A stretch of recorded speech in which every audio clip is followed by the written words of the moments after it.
Nataliya. Now when it's all set, I can officially start. Again, thank you so much for being with us. My name is Nataliya Gumenyuk.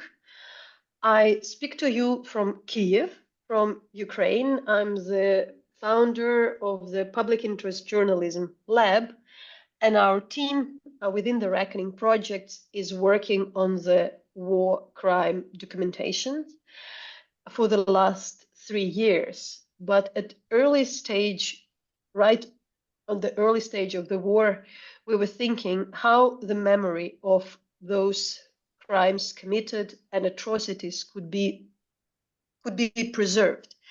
Usually it happens way after the conflicts, but on the 3rd year of the war, we understood that there is a demand of the people, and we started to pay attention to such events all over the world, and in particularly on the best practices.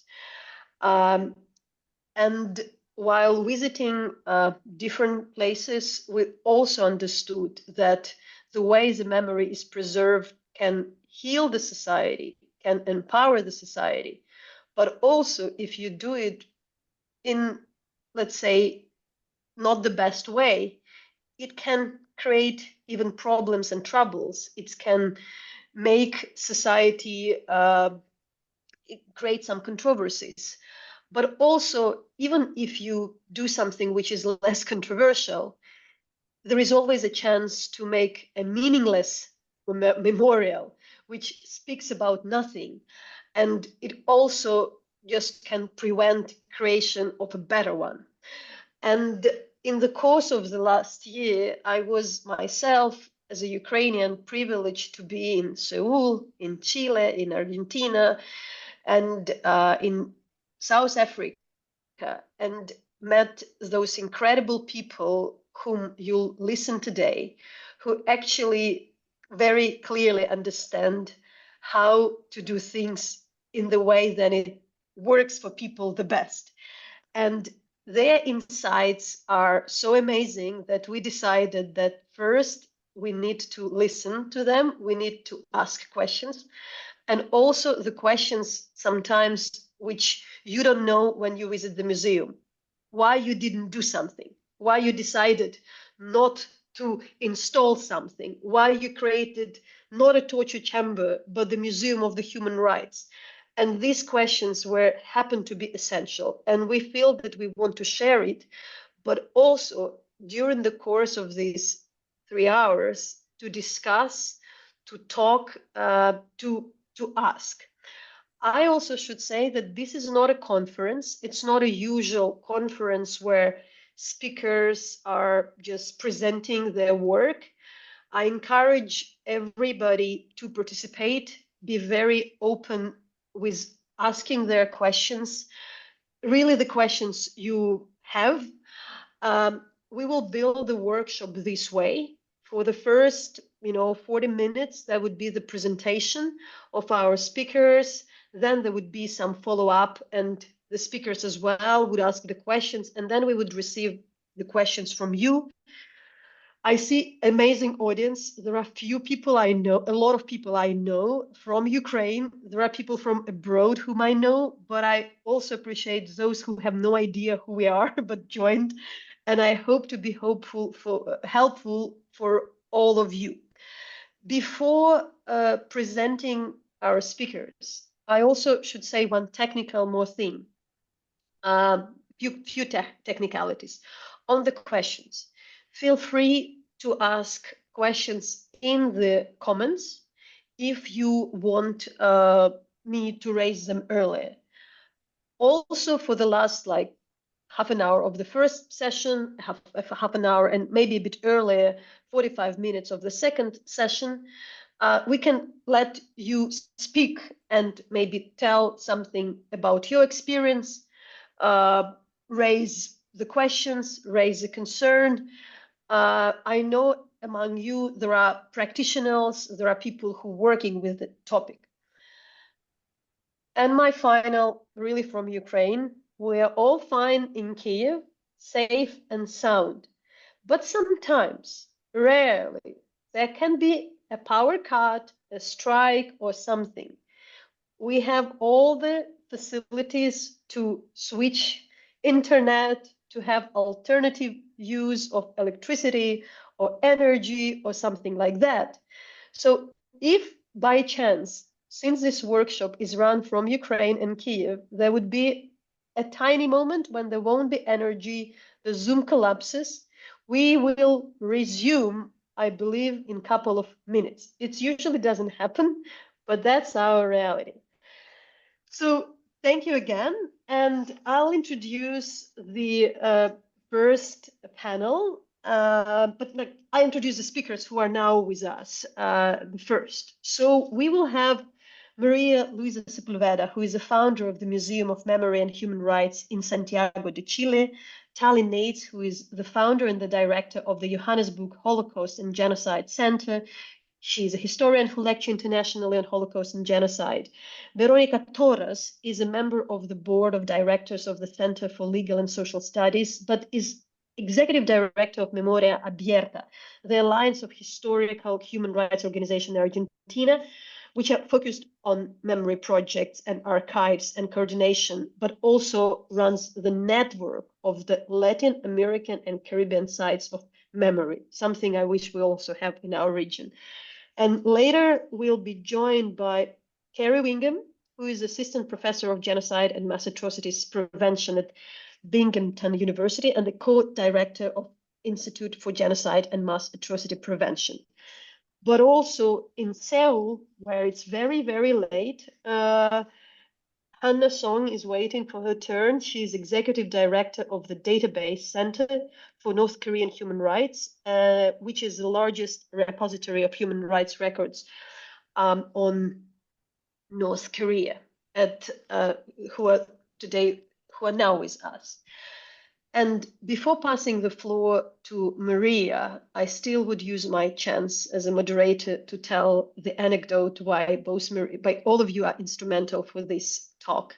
So I had a chance to be in the Museum of the Human Rights in Chile, together with the two Ukrainian journalists who lived through the abduction of and tortures.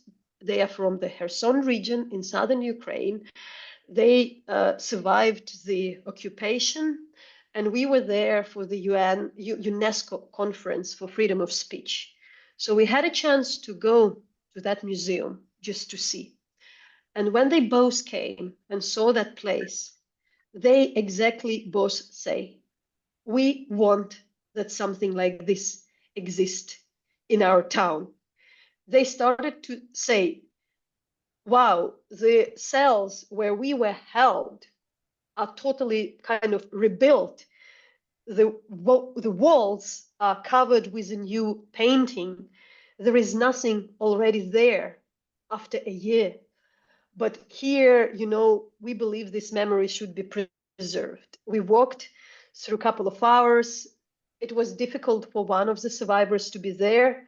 She started to remind about how just a video of a soldier who was keeping the child during the coup against Allende. When this lady saw that video, she said, I reminded about my kids at the moment when the Russians came to my house. So I understood these places could be very powerful. She couldn't go on. However, another journalist just really walked around for numbers of hours and was incredibly impressed. That also tells that these places are extremely powerful. But to go on further, we had a chance to meet with Maria. I asked a lot of questions. And Maria also told a lot of don'ts, because I asked, what you don't do? What you decided not to do? What is your advice? And then coming to a lot of other places globally, I mentioned that what Maria told not to do is often used in some of the places. I started to mention that. So I saw that, in fact, Your advice, Maria, was extremely, helpful, but I want you to start this presentation and to tell how did you create that museum? As we discussed with you, what are the things, why you did it, not the museum of tortures, but the museum of the human rights? What was the most important things for you? How you decided to include the views of the survivors, and what you also thought not to do. So again, for those who listen to me in English, you need to switch on English button in the translation so you would listen to Maria. Maria, the floor is yours.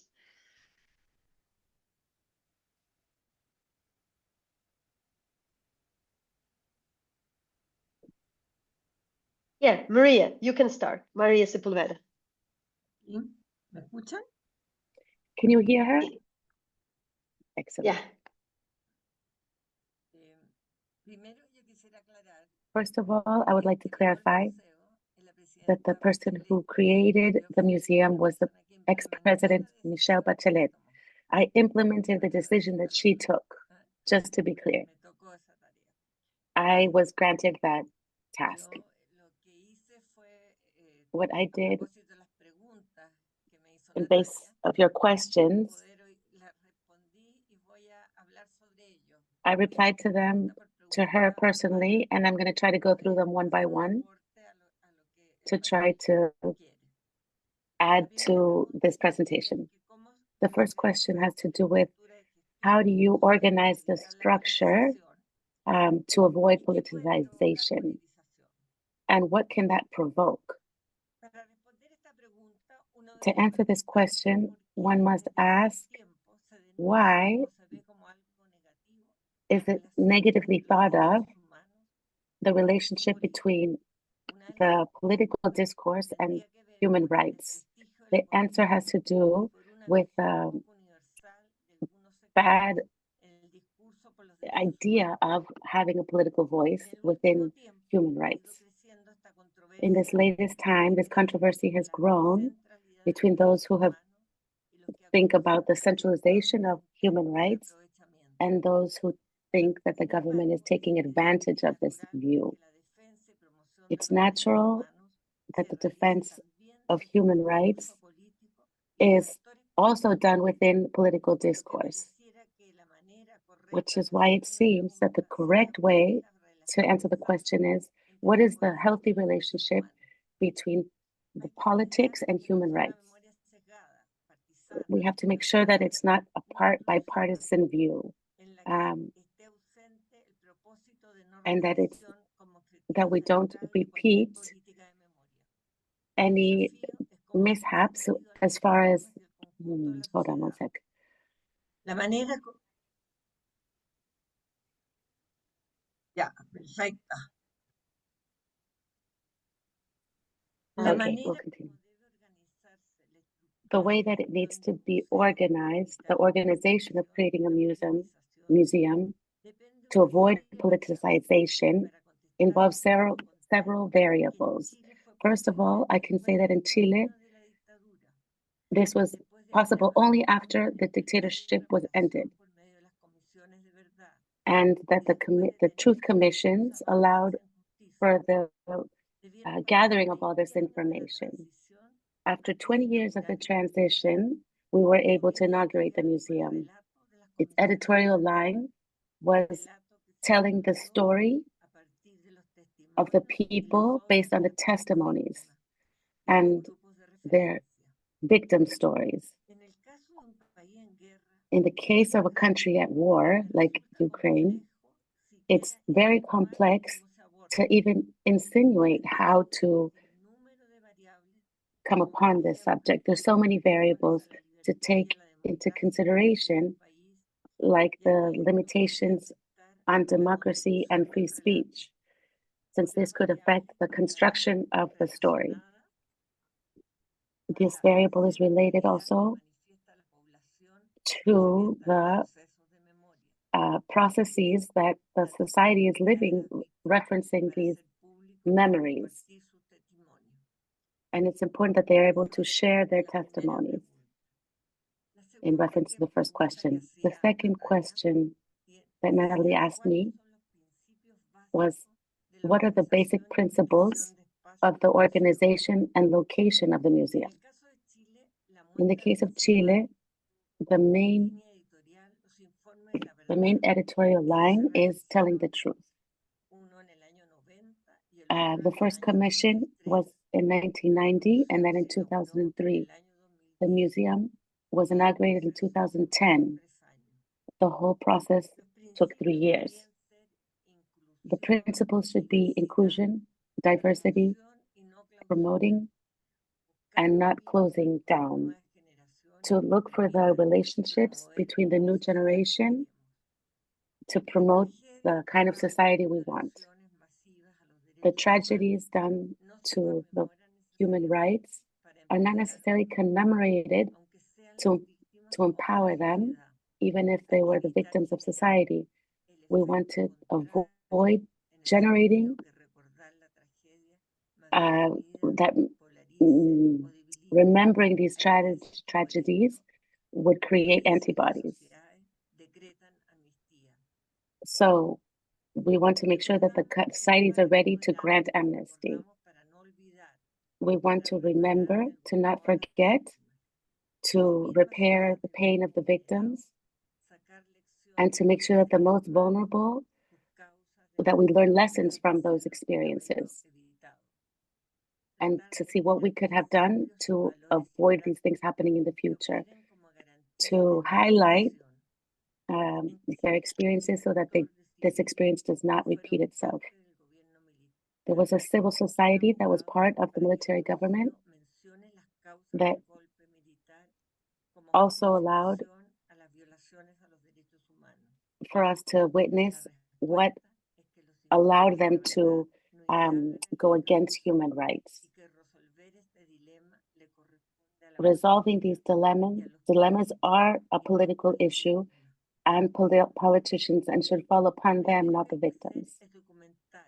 The first thing we must do is document the wars, the dictatorships. In Chile, part of the documentation was done during dictatorship, during the years that these events happened. The dictatorship finds as enemy a certain section of the society, and during war, the whole society is at risk.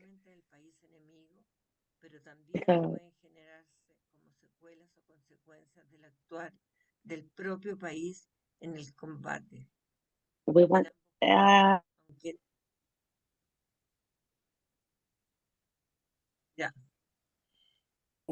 just going to go over what she last said.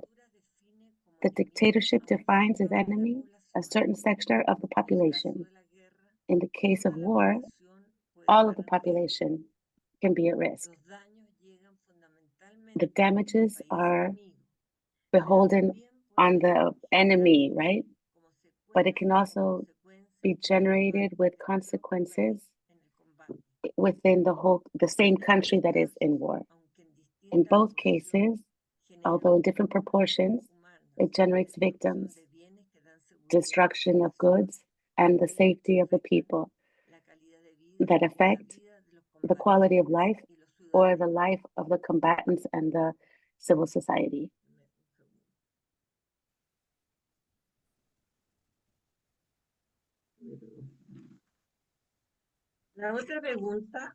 The other question said, why is it a museum of human rights and not a museum of torture? And how does this affect the space? I would say because human rights speak to also promoting and preventing, not just about denouncing violence.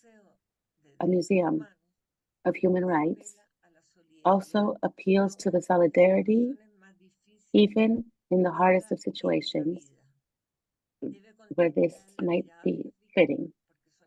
We have to take in mind the victims because it is a space for and for them in which they should feel represented. but also we have to find the pathway and the design of actors that aren't necessarily the victims or families of the victims.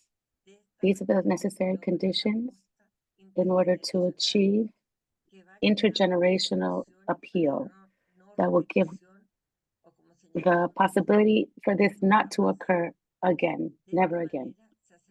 In this way, we can actually achieve inclusivity, which isn't always easy to achieve, even when they collaborate in these spaces.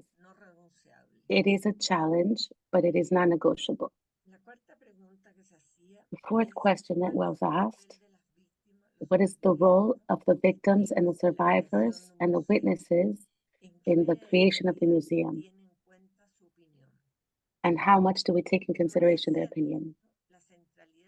As I've said before, the centrality of the testimonies is inevitable. You cannot forego that. These spaces are created for them. This is fundamental, but it's not the only thing. It's also a space that allows the socialization of this violence and the violation of the human rights for all of society. There is not one way to open these spaces, since the testimonies of the victims are central to the memory and kind of write the editorial line of the vision of the museum. Many focus groups were created to receive the ideas of social society who not necessarily were tied to the abuses of the dictatorship, who was asked, and they were asked, how should these realities be presented?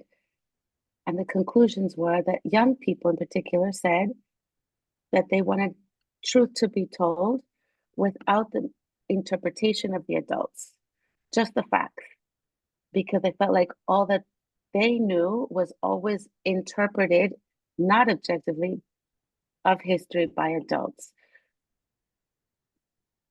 So that's how we decided what to say, what images to put. In homage to the victims, it doesn't have to be contradictory to what the future generations want. It's important that in public debate, some sectors want to look more towards the future and some want to look more towards the memory. But it's unusual for civil society to want all or nothing. The participation is not uniform or in a straight line, which is why, recently we celebrated the 50 years since the dictatorship. And this is one of the most visible effects of that with our Never Again. We must retell the tragedy, and we must tell the story of the victims, as well as create conditions so that the new generations adhere to peace and commit to not repeating this history. The stories of the victims, survivors, and their families in preserving the memory is a constant theme of reflection. We have to be careful to review our personal stories, but also give space so that violence is not normalized. For instance, the women who were abused sexually, we have to respect their times for socializing these events, but we also have to let the public know about the brutality of these circumstances and that the victims require all our support from society. And this is an issue of identity for many of the victims. But society also needs to conserve this knowledge and put value on it. In Chile, the construction of monuments for memory have been part of the work of the very victims of these occurrences. The next question was how to make it so that people actually come to the museum. When we created the museum, it wasn't certain how much people would actually come to visit it. At that time, there were a lot of consequences in civil society as far as memory is concerned and respecting the human rights during the dictatorship. It was a point of concern. The audience tends to be very young and some teachers. They interpreted that this museum was a space that legitimized reflection. And we have been constantly reflecting on the editorial line to try to connect our audience to the present time, as for instance, the issue of migration. We have exposed some of the new realities through art, music, theater, discussion groups, and reflection thesis documents of university students. This year, our central theme is the young and adolescents during dictatorship, relating it to human rights issues. And relating that to some of the current youth and adolescents. This week, we'll be celebrating the 15 years of the museum being opened, and we will be having a concert of songs that the youth used to listen to during the dictatorship. This celebration would not have been possible years ago, some years ago. Legitimizing the museum and there has had to do with changing the form and the themes that can be talked about. The communicational campaigns, the traditional ones to bring in the public, doesn't always work. The agents of communication in Chile are often very reserved about this museum.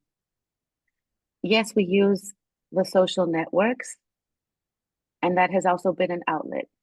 It's a constant challenge, like everything we do. The last question, what is it that we have to do and what should we avoid? The story has to be remembered with people who have a legitimate voice.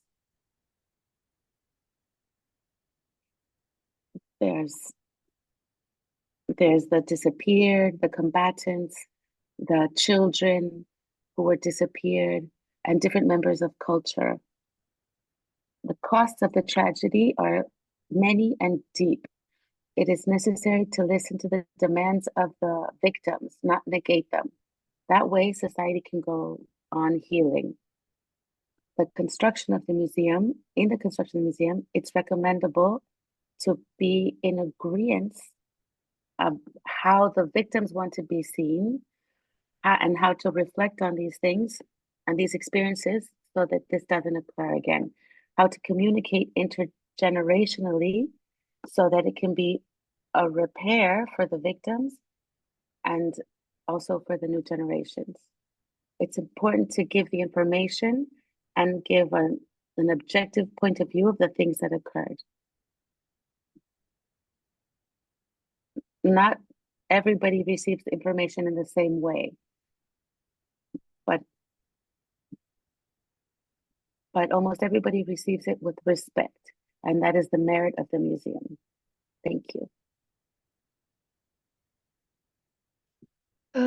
Maria, thank you. I'll have some follow-up questions, but for everybody after. And I, in particular, remember well also your answer during our earlier conversation that you also we asked these questions, why about human rights, but not about the tortures, because it could have been also an option to remember, to collect what was known about political persecution. And it indeed speaks to the future and honestly is less politically controversial, because you can't deny the idea of never again, of preserving human rights. But with that, I want to pass to Tali, also because I remember well, and I wouldn't name the place I saw that. It was another museum of the human rights globally, where there was this big sign, never again, never again.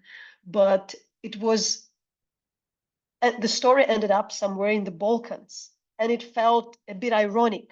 The museum stated, never again, we demonstrate that, we speak about that, but it was a bit felt not like even as a hypocrisy, but as something which was not really true. It kind of lost the meaning. And in the place in your museum, you have this sign, never again, about Rwandan genocide, with one difference. We have the question mark. You said, never again, question mark.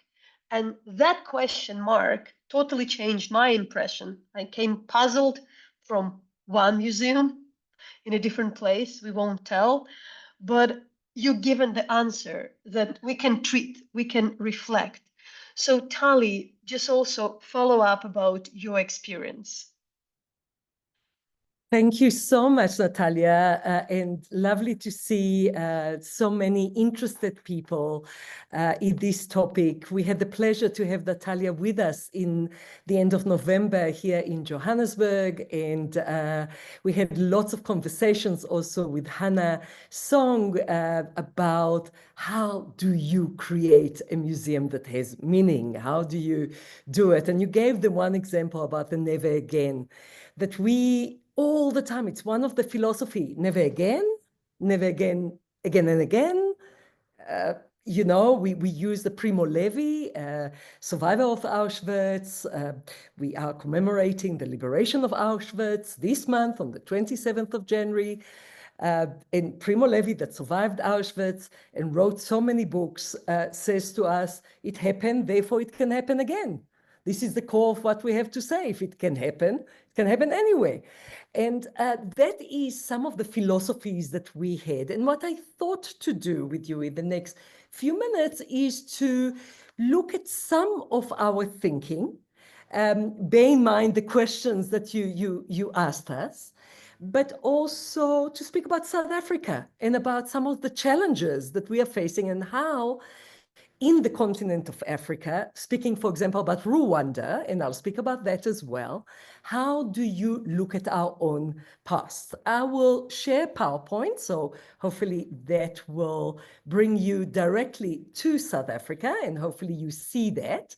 And I want to welcome you to the Johannesburg Holocaust and Genocide Center. It was officially opened only in March of 2019. It took about 11 years from dream to reality, and it was not always easy. It is a public-private partnership with the city of Johannesburg, but also with an NGO that we established that is called the Johannesburg Holocaust and Genocide Center. And we explore the history of genocide in the 20th century, starting in Namibia, ending in Rwanda. And the focus is on two case studies, the Holocaust and the genocide that targeted the Tutsi in Rwanda in 1994. But what we do all the time is make connections between those case studies. We are looking at four all in some depth, with contemporary human rights violations in South Africa. So all the time there is the South African stories, either in the permanent exhibition, temporary exhibitions. At the moment we have a temporary exhibition for the 30th anniversary of the democracy in South Africa, and all the time there is a conversation between them. Now I say Rwanda, and that is in particularly important for us in South Africa, just to recap, because we have such an international audience. On the 27th of April 1994, while of course millions of South Africans celebrated democracy. Nelson Mandela is our first democratically elected president. I remember myself in one of those queues on the picture on the left, voting only at night. Apartheid is over, but same day, already for 3 weeks, starting on the 7th of April, 1994, and this is same continent, 3,600 kilometers away, a genocide was already unfolding and rolling in Rwanda, and you see a field of mass graves and graves on the right-hand side. And I think what we do, and that is very important, is look at history in our museum side by side. We look at multiple histories, including the history of South Africa, but we ask you to make the connections. We ask about, for you to look at genocide, at mass atrocities, and to look at human behavior, at choices, and about consequences of those choices, and about countries' historical narratives, and how those narratives are influencing the collective identity of those countries, specifically here, South Africa, and about trauma. We spoke a lot about trauma with Ukraine and the war for 3 years. So how that trauma of war or trauma of conflict or trauma of discrimination is shaping the narrative, the identity of the country. Make those connections. We don't tell you where to go with those connections, but we invite you to make those connections. Now, in South Africa, we are 30 years after this event, exactly 30 years. We are celebrating now until April. And apartheid is over. There was a transition to democracy, but this past is still shaping, to a large extent, the country's present and certainly future. We still witness racism, hate, violence, prejudice, and abuse of power. It still affects society. So it's not a kumbaya moment. It's not a moment, yes, we're looking at a painful past, but we are great. We are fine. Because we are not fine. We are still facing challenges, and that is very important in our space. So there is no magic wand after conflict, and the process of rebuilding takes time. So after the transition, still the society needs to see, to live side by side. Perpetrators need to live side by side next to victims. How do you do it? How do you deal with the trauma? How do you look at your past? And what we try to say is, let's look at other pasts alongside our past in order to allow us the role to make that transition. I'm going to use the very wise words of Fatuma. She was, for some years, the executive secretary in Rwanda of the National Unity and Reconciliation Commission. After the genocide, again, killers had to live side by side with victims. And I thought these words are very applicable and will be applicable also for Ukraine. Our policy is unity and reconciliation, accommodating everybody, including the perpetrators. Killers have to live side by side with victims after the 1994 genocide. We cannot have a land of victims and a land of perpetrators. Despite whatever happened, they have to live side by side. And I thought these words are very, very powerful, because how do we find those spaces, and how can a museum help us to do that? So when you look at Holocaust history in Germany, for example, or in Austria, 80 years later, most of the survivors left. Today in Vienna, you have 5,000 Jews living in Austria 80 years later. So you don't have a land of survivors and a land of victims. In Germany, for many, many years, the Jewish population was tiny, maybe 20,000. Today, it's probably over 100,000, but still in a population of millions, it's a small amount. So it took, even in those countries, over 50 years, probably in the 1990s and even after, to start building memorials and museums and to teach about the topic in a meaningful way, in a way that will deeply, for example, listen to testimonies of victims. That was very, very difficult. So I'm coming back to South Africa because our museum, of course, is situated in South Africa, and in South Africa, it's only 30 years later. So it's a very short distance, if you wish. And after years of violence and destruction of trust, we didn't speak about trust. There was no trust in the population. The question we asked ourselves is how to rebuild society. How do you rebuild trust? And how do you rebuild some kind of coexistence? So, and again, what is the role of a museum in all that? So despite all the challenges, and there are many challenges, society here functioned. Nataliya, you came, you traveled, Kerry was in our country, Hanna was in our country, many of the listeners are from South Africa. We have huge challenges. We need to deal with a lot of trauma still, but we are somehow living relatively peacefully. So what is the role of museum? And then I will come to the case study of our museum. I thought this is quite important to start with in our conversation. Every 5 years or so, there is a survey around the United States, the UK, and other countries on trust in sources of information. They compare media, news, museums, and other sources. It's worthwhile looking. I'm sharing some of the results here online. And the latest 2021 survey showed that museums are a highly trusted source of information, with history museums at over 78% trust. By the way, TV news was in about 50%. So it's quite interesting to compare sources of trust. Now, how can museums then, like all of ours and more, play a role? It's a world that there is an assault on truth, on history, where we know that nationalism, illiberal democracies, populism, lies, fake news, everything is growing. So how do we create a museum that is actually creating those expectations of trust? So how did we do that? I told you already that we decided to take in the permanent exhibition 4 case studies with 2 in-depth case studies and connect them all to South Africa all the time. We connect to South Africa in the past, and South Africa today.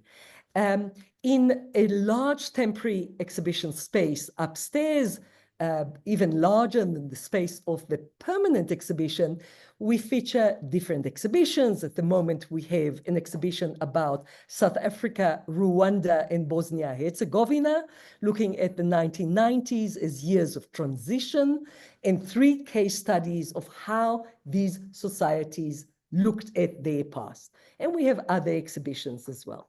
Now, as South Africa is facing its past and rebuilding its presence in the last 30 years, our museum, the Johannesburg Holocaust and Genocide Center, decided to play a part in it, but play a part in it in what we know best, and that is history.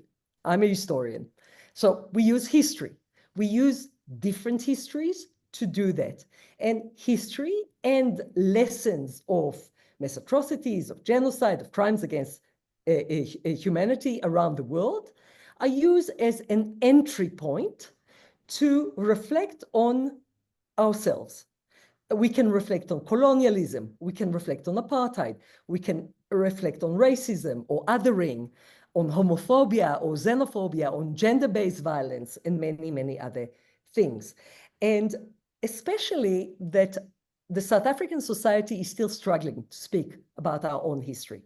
And a lot of surveys are showing that we are struggling to speak about ourselves. So even though you have many museums and memorials in South Africa, there is no museum culture in South Africa. We are rebuilding this museum culture that, for example, school students or university students or teachers will bring their classes or their courses to museum to learn about the past. And that is very, very important. Now, history is an excellent tool to speak about one's own society. And here, for example, the curriculum in South Africa is teaching, for example, the Holocaust before it teaches about apartheid in the grade 9 and the grade 11. I don't have time to go into it. We can speak about later, and then goes to speak about apartheid. In other words, understand human rights, understand what happens when there is no human rights, then understand your own past. So just a little bit to understand what we're trying to do. So as a museum, we observe that for many South Africans, it is difficult to look at themselves and to deal with our own past. So learning about other past in a multi-directional, non-linear way is helpful. So you look, for example, in this picture, you can see apartheid, but also Universal Declaration of Human Rights. In another wall, there is genocide and the Convention Against Genocide. You have the Second World War and what did South African troops did in the Second World War. And speaking about Africa and other things in Africa, and so on and so forth. So you have always a lot of layering in telling the story. And we tell the story in a non-linear way. So you can go and choose your route in a multi-directional way. You will look at Holocaust, you will look at Rwanda, you will look at South Africa, you will look at local racism or local xenophobia later. But that's what you will do, and then all the time connect to your own country. So significantly, I think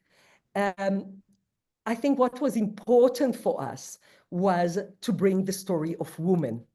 And I want to speak a little bit about that because we didn't mention it before, and it's, I think, important. It's something I want to ask Maria about gender and other things. So hopefully we'll have a conversation about how do you bring all those things in. So first of all, for our society, where everything, the prism of our society is through apartheid or through racism in South Africa, where it was always white, black. So there is no other prisms. First of all, when you bring other case studies in Rwanda, simply saying it was, Hutu, Tutsi, black, black, Germans killing Roma or Jews, white, white. There is no complications of the narrative of othering. So you need to complicate the narrative of othering and perfect. I think it was important for us to bring those narratives of women because, and I think it's important for me to say that South Africa is a country that is equivalent to a country in a state of war on gender-based violence. The sexual and gender-based violence here is horrific. The reporting to the police is always underreported. For every one rape reported, between 10 and 20 are not. Statistically, we are as if in a state of war. And that is important then to speak about gender. And I wanted to put it in because I think that is very, very important. So which stories do you choose? And then put the stories side by side. Bring the woman, bring the men, bring the children, bring all voices. What was important for us is to bring all voices and bring them side by side and bring lots of sources. What was important for us is to bring current issues of racism. This one is the issue of Afrophobia and xenophobia. Was very, very important for us to bring in. As I'm wrapping up, I just wanted to bring two other examples of what we chose to bring in. The one is to bring the arts, not to tell only about death, but to bring life. The philosophy is life. Tell about the life of the victims, bring music into the spaces, bring artifacts, bring poetry, bring testimonies, bring 24 films, bring a violin and music to the space. Bring art, bring life, and don't only concentrate on the final moment of death. I think that was extremely important for us. The other very important point for us is if you don't have money, how do you do it in a very low-tech way? Pull-ups, draws, activate your body, go up, you go down. For example, this is the room of choices. Choices and dilemmas was very, very important for us to speak about different role players, not only victims, not only survivors, but bystanders, resistors, perpetrators, and ask the questions, why did you do it? Explain, tell the story, and also tell a lot of gray story, people that killed, but also rescued, and so on. So that was very important for us. And I think the last thing, I know that time is running out, but we can speak about it later. The last thing is to collect testimonies, collect artifacts. This is from Rwanda, a survivor, Xavier, collect his story. We recorded many, many stories. We collected many artifacts, and we enacted and allowed students to, for example, in this case, collect money to send him back to Rwanda to find the bones of his mother and father and siblings, 10 years, 15 years later.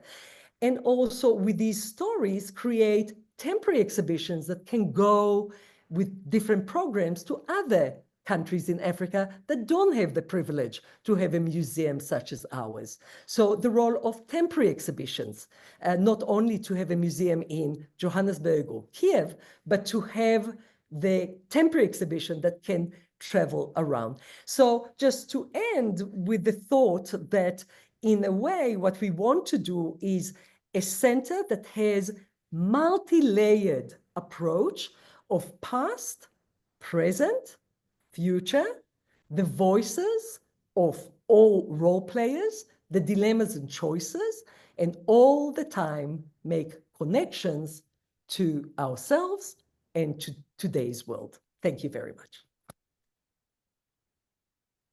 Tali, thank you. And I remember well how you also raised our attention with Hanna, that saying, make museums bright, don't make them dark. And that would be symbolic. That would be symbolic to say that atrocities, crimes are happening sometimes and often in the plain sight. Don't pretend. So that would be the symbol. And these details matter. I want to go to Verónica, and I see the time we have, it happened a bit, we speak longer, and I also ask the people to have the questions. But in fact, we have one question now from Yulia Artemishin, and I would guess it's a Ukrainian person, who said that, can you explain a bit the creation of the Johannesburg Holocaust and Genocide Center, who was the founder? But with this answer, I would lead a bit to Verónica in particular, because Maria told about museum, which was created with the state participation, but it has a board where various political parties were involved. So even conservatives would say that they moderate conservatives. Let's say they were part of it. I heard a different story, like we were in Sao Paulo, where the Museum of Resistance, which could be controversial by some people, was created under the umbrella of the famous and successful already Pinacoteca Museum, which, given the cover for, let's say, a new museum, more political, and it survived, it legitimized.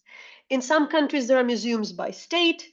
In some museums, there are by cities. Tali, you also warned us that maybe it's better to work with the city, not with the state, not with the government.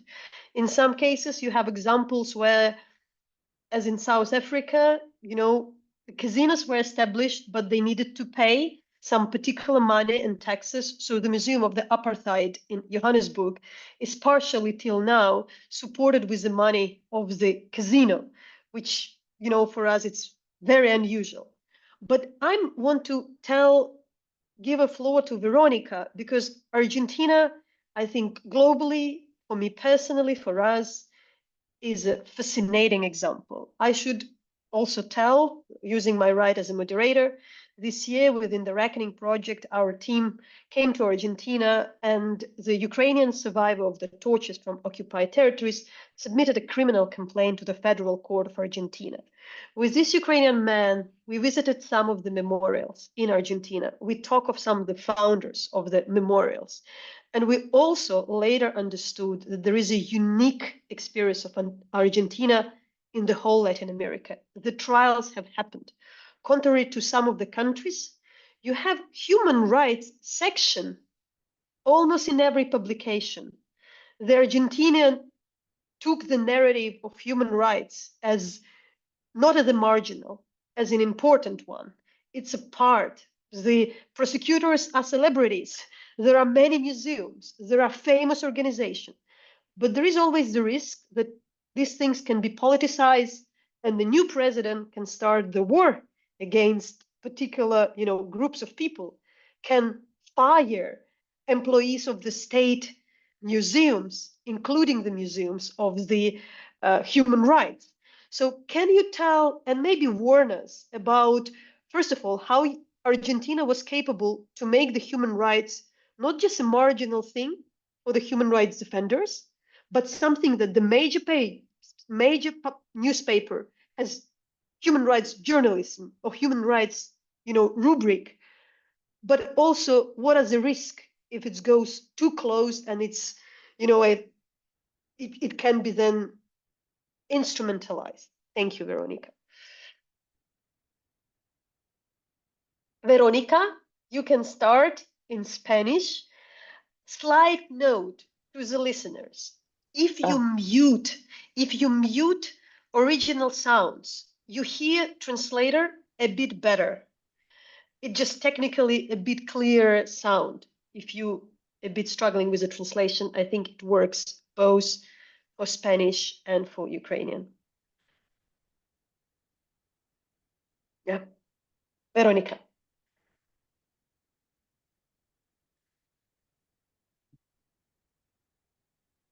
Thank you for the invitation. Yeah. There's a lot of questions and not a lot of time, a lot of experience too. To try to summarize from what I've been hearing from María Luisa and from Tali in South Africa and Argentina's own experience, I would maybe ask some questions as well that will help. Something's coming up on my screen, she said, that will help and that are important to address. I think the Argentinian experience also serves to think about these things. On the one hand, I think it's important to consider who is making the efforts for keeping that memory, who constructs memory in a society.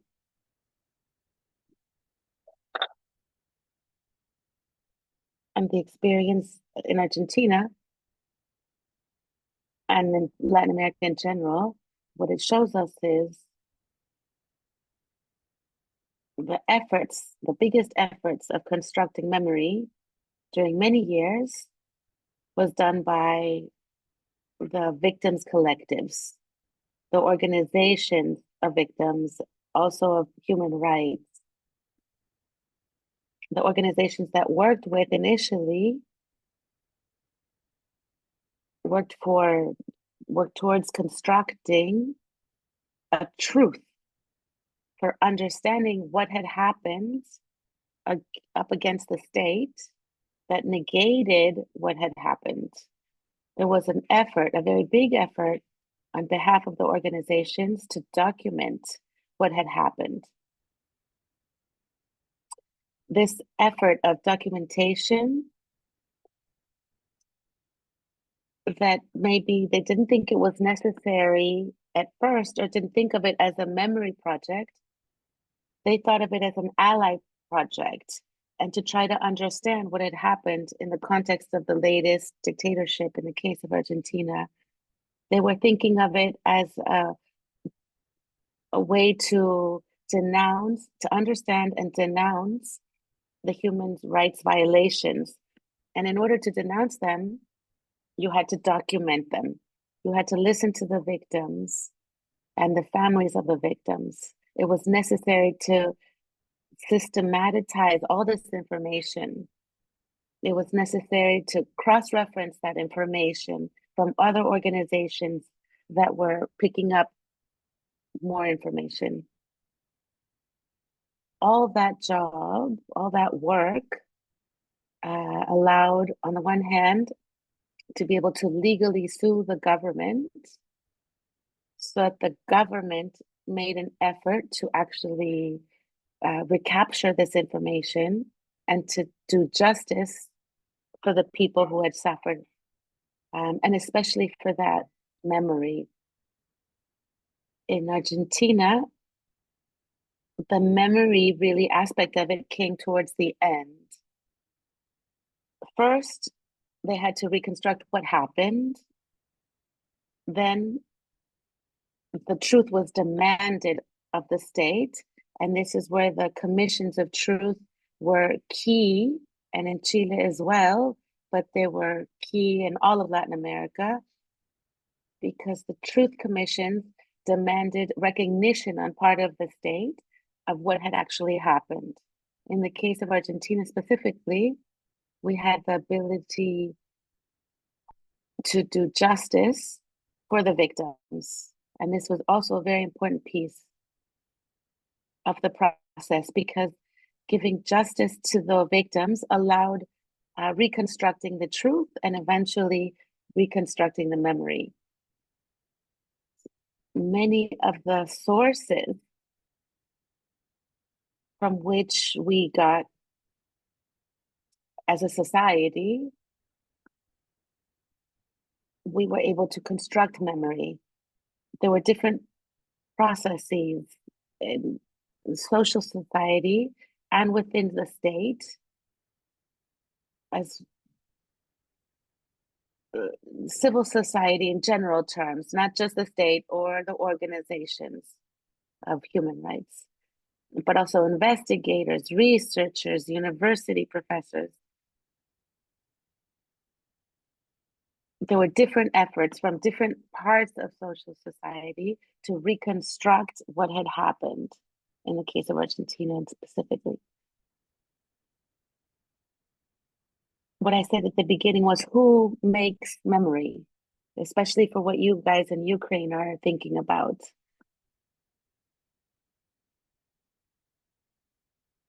It's not the same. I'll speak to the experience of the organization that I work for, which is Open Memory, Memoria, Abierta. It's a social society. It's an alliance of human rights. It was created with the objective to create memory on what was the last dictatorship of Argentina, but also of the social struggles and political struggles before the dictatorship that allow us to explain also the last dictatorship, give context to it, and the struggle for creating that memory even after the dictatorship. So it's a bigger memory project involving even more layers. How did we do this project? Basically through 3 different central aspects. One is working with archives. We reconstructed based on the actual archives from civil society and also state archives. And we also took testimony, oral testimony from many more people who were key during these different stages and periods of history. And we also, what we call local memory, like as in localized. In Argentina specifically, there were places that like military places or police places that were working under the last dictatorship as detention centers, clandestine detention centers of kidnapping and torture, and people who were taken there were disappeared there. So from these places in Argentina, the majority of them were, we call in Argentina the flight of death. People were thrown into the river and the ocean by military planes and helicopters, even being alive. So these three different areas of study, the archive work, the testimonial work, and the reconstruction of these places that worked like clandestine detention centers during the dictatorship. Those were three areas of focus. So our organization was thought of as initially an organization that would also construct in some ways material that would add value to a memory center. When we started Memoria Abierta, there wasn't an actual place to house these materials. In Argentina, initially, the push from social society and state organizations was putting more into getting testimonies and getting justice. And that was related, that becomes the memory.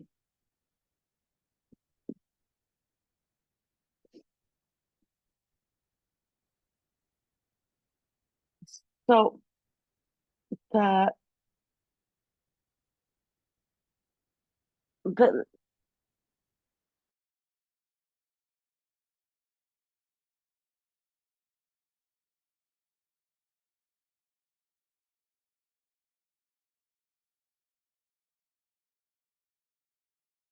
se me fue.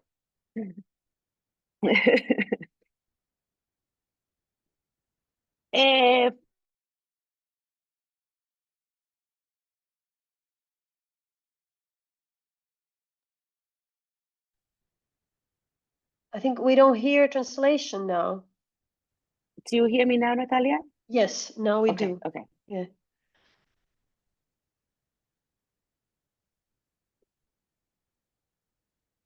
In the case of Argentina, she's saying, initially, the efforts were put in finding the truth commissions and getting justice. And the public discussion on the construction of memory starts in Argentina, paradoxically, with impunity. In the moment that they were given impunity, when the state decides to interrupt the judicial processes in the 1990s,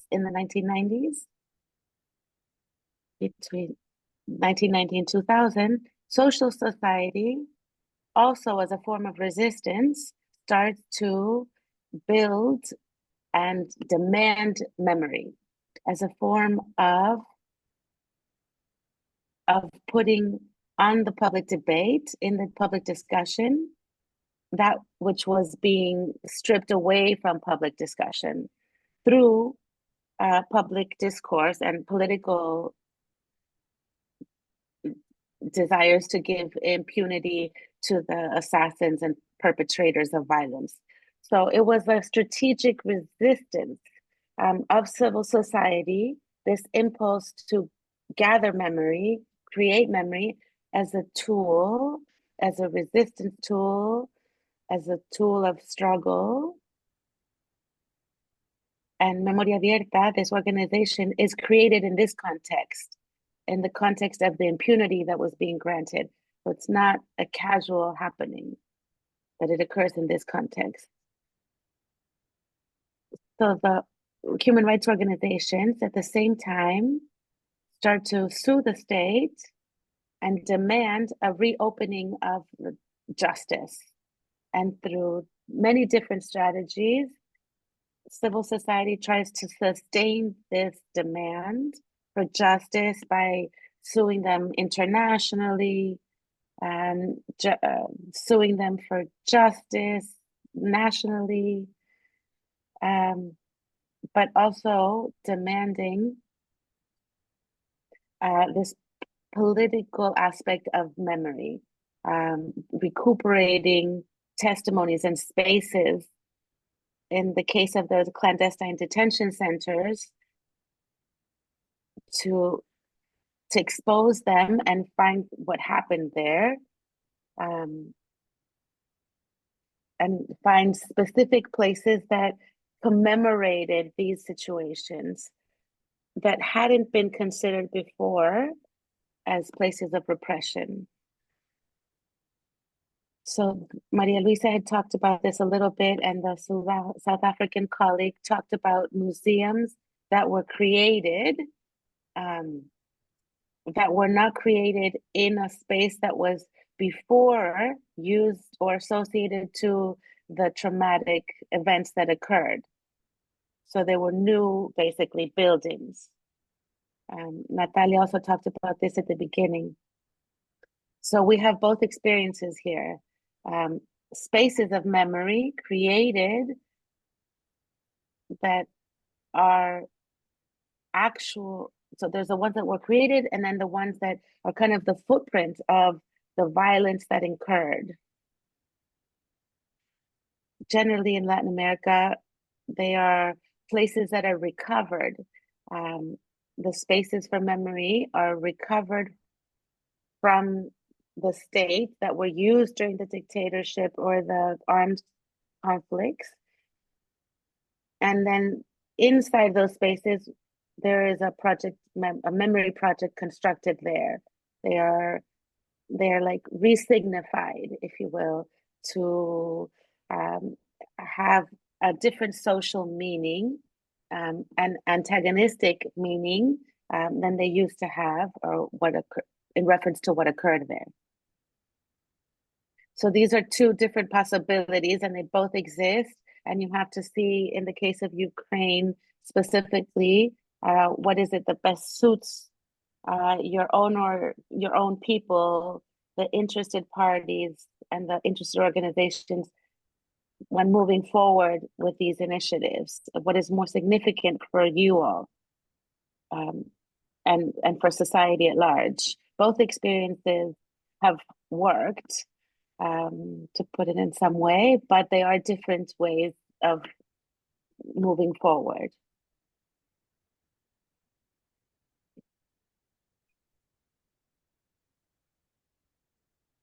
I wanted to say a couple of things about what was presented. I think it's that experiences show us in Latin America and in Argentina specifically, something that Nataliya was talking about earlier with me as well, that the initiatives, memory initiatives, can be done from civil society and can be driven by them. We have those cases in Latin America, especially the experiences with recovered spaces that are created by civil society.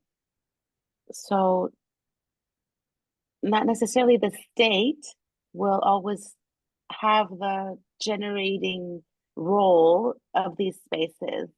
We have many experiences where these spaces are, found and implemented coming from civil society. In tension with the state, in demanding of the state so that they help sustain these places, but also being autonomous.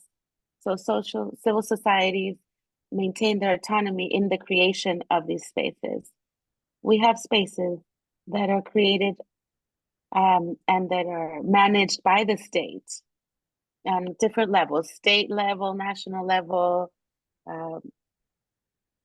or even municipal governments.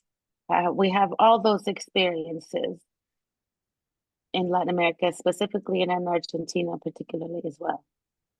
But we also have these mixed management experiences where together the state on different levels works with civil society and organizations of victims or human rights organizations in different ways, incorporating, for example, the organizations on a council, on incorporating, kind of like a co-management space.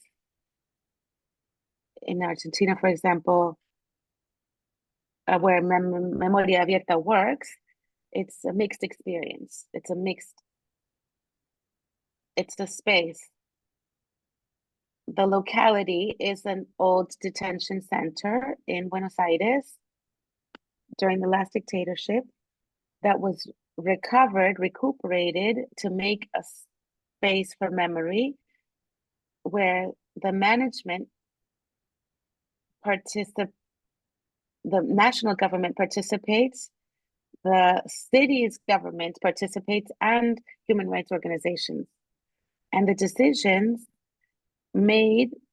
are made by all three sectors. And because of a previous agreement that they came to, all the decisions can come out by full consensus. So nobody can impose their will on the other parts. And all the decisions that are made, everybody has to be in agreement. This scheme also works in other provinces of Argentina. In Buenos Aires and in the province of Córdoba, there are spaces of memory that have the same characteristic. Even other spaces of memory where they have invited to these councils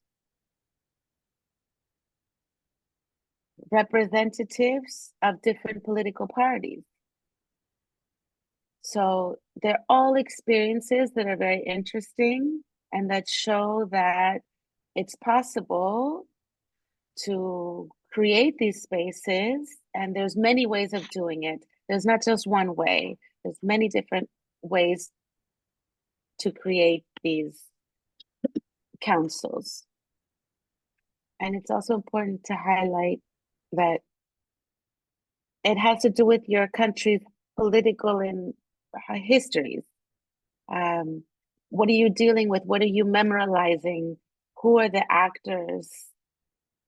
Who are the organizations, the collectives that are most active in demanding these initiatives? What is the response by the state? In Argentina, for example, I'll just say the last thing she said. In Argentina and in Latin America as well, I think what it teaches us, all these experiences, is that human rights organizations have demanded from the state that they do a politic of memory. We have demanded that of them. What happens when the state, two things can happen: that the state does not make a politic of memory, which has happened in a lot of countries in the region, or that the states do a politic of memory that is very deficient, that they don't put money forth or resources forward, that they don't Veronica. have a political line. Okay, thank you, Veronica. We are really, maybe half an hour longer than we planned, but I think you covered a lot on in particularly on the, let's say,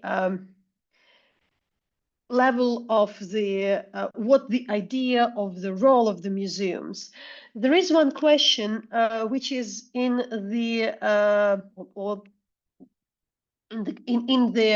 chat, which I would read by Louis Bickford, who really says that in cases, in particular in South America and South Africa, that the violence was created, the places needed to address the violence created by the internal dynamics. So there is a question, why did we have authoritarian regimes?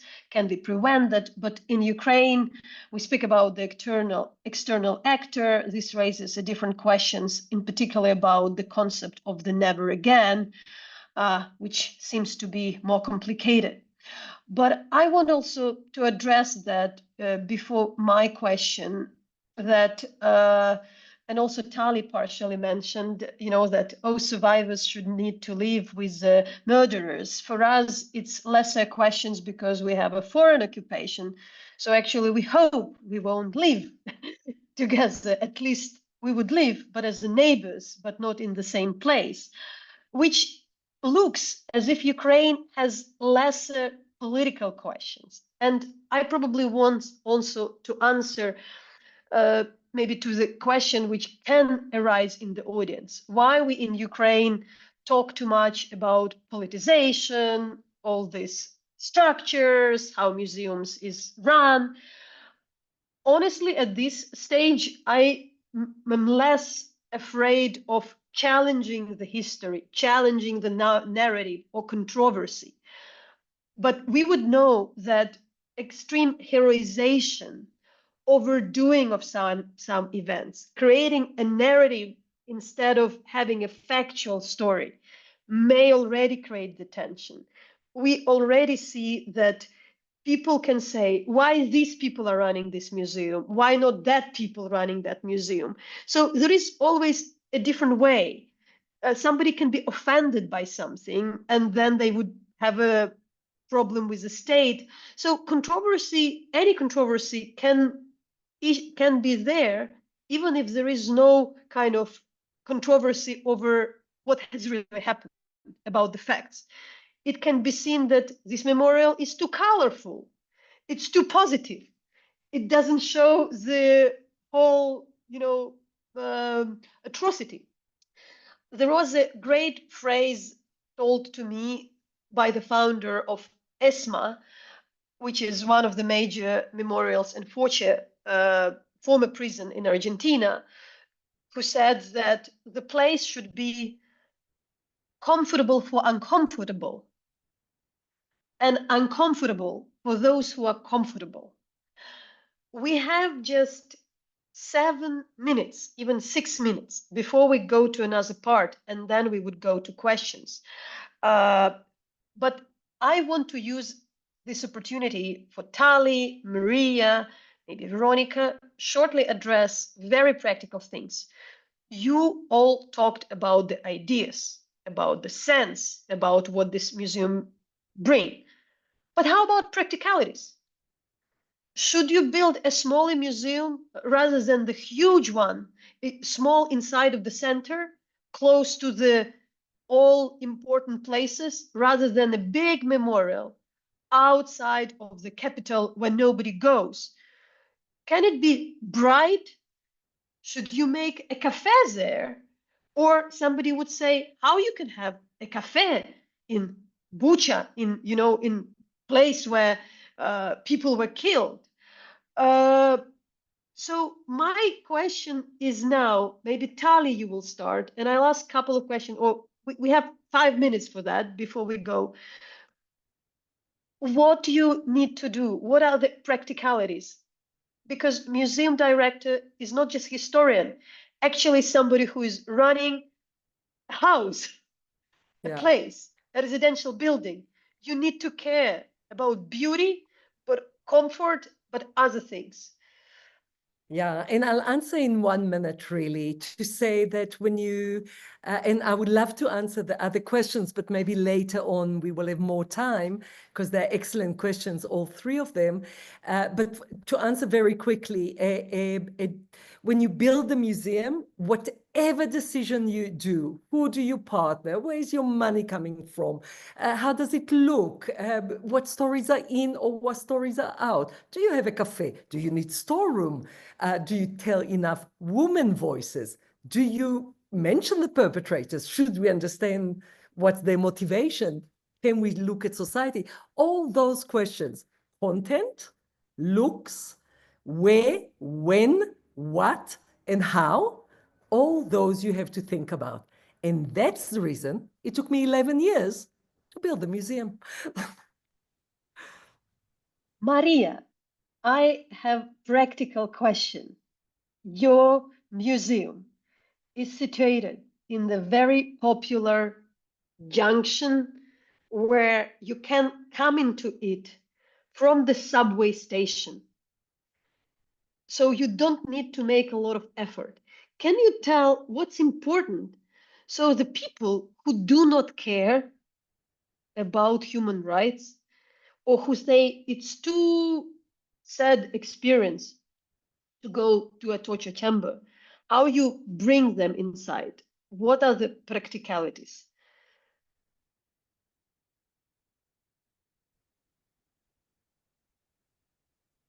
Just a small introduction. In the country, today, we register more than 300 locations of memory. Many of them are places where the human rights violations actually occurred. Today, those places, many of them, exist, especially those detention centers, they exist thanks to the support of the state. And every year we have the discussion in Parliament where Parliament would like to stop support. In the end, it's resolved in the favor of these places, but it's a constant discussion. It's not easy. And the places that don't have economic support of the state, their subsistence and their maintenance and their management is constantly affected. When we did the commission of prison and torture, we started with 350 detention centers. When we finished, we had more than 1,000 centers under our purview, under investigation. Sometimes all the victims would like all the places were visible to society. When we asked for the construction of the museum, we weren't sure of the necessity that it should be a visible and transparent museum to society. We got a lot of projects that were built underground even, and they had a sense to it that represented what had been hidden. But then the commission that resolved this issue decided to make it transparent and visible for everyone, for society, that's how it was a decision that was made with museumographers. The collections, the construction was all considered, and it was a very difficult decision. And it was a hard decision to make this such a transparent infrastructure. What was the rest of your question? But I think that would be so far enough. I wonder if Verónica wants to address the kind of the practical part of it. What is your, we have a minute maybe so far for this, so we can go on after Hanna and Kerry speaks. Yeah.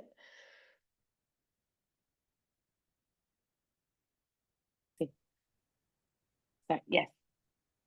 In the case of Argentina, the memory spaces, the majority of them are in old detention centers, military and police detention centers, places of oppression. So there wasn't a decision had to be made about where to locate this place of memory, because these places already existed. They pre-existed the decision to transform them. There's a case of the park, the Memoria Park in the city of Buenos Aires, that was created specifically because it had a sense, it made sense because it was next to the river where so many people were thrown over and out, so many of the disappeared were thrown into. So symbolically, it made sense to create this park by that river. It held significance. And it was a space that was available to create a park. It wasn't, in a city, sometimes it's hard to, just clean out an area and make it a memory center. We don't have a lot of space that's just available. In this case, it was available and it was symbolic. So making that decision wasn't necessarily a difficult one. Now, the places that were attached to or had to do with detention and torture, there was a law in Argentina that was passed about these places being a place for memory, so that they could be kind of decommissioned from the police and the military in order to serve as a place for memory. So in Argentina, that law was necessary to devinculate, if you will, the military from the actual place. Some were recuperated before the law, but the ones that were recuperated were after the law was passed. Thank you. I should also partially, I now see, so thank you so much for that. I should see that I just partially responded to the question of the Louis Bigfoot about the never again in case of the foreign aggression. But I also want to say and maybe explain why we're running this format of the workshop still, maybe in between of that, if it's not too late. We looked in Ukraine where we live, we often look to the experience of the last war we have, the Second World War, which was some time ago, or maybe the Baltics War. But these are where talks about the wars, and often also the museums of Holocaust, the Museum of Second World War in Europe. They felt like a bit too old, a bit too big, a bit too rich, especially in the Western Hemisphere, to find appealing. That is why these places of memories, which we've seen in South Korea, or in South Africa, in Chile, they reminded us Ukrainians so much the torture chambers we had in Kherson, in Izum, in other Ukrainian towns, that it felt like something extremely appealing, something like, but that's exactly what we have. Because also this war is about the political violence by the other state, but still done in a way how the totalitarian state treats population in the occupation. I know that Kerry will speak also more about this prevention in any case. Technically, we ran a bit out of the time to make our workshop in the way we wanted, so we have kind of interaction between us now.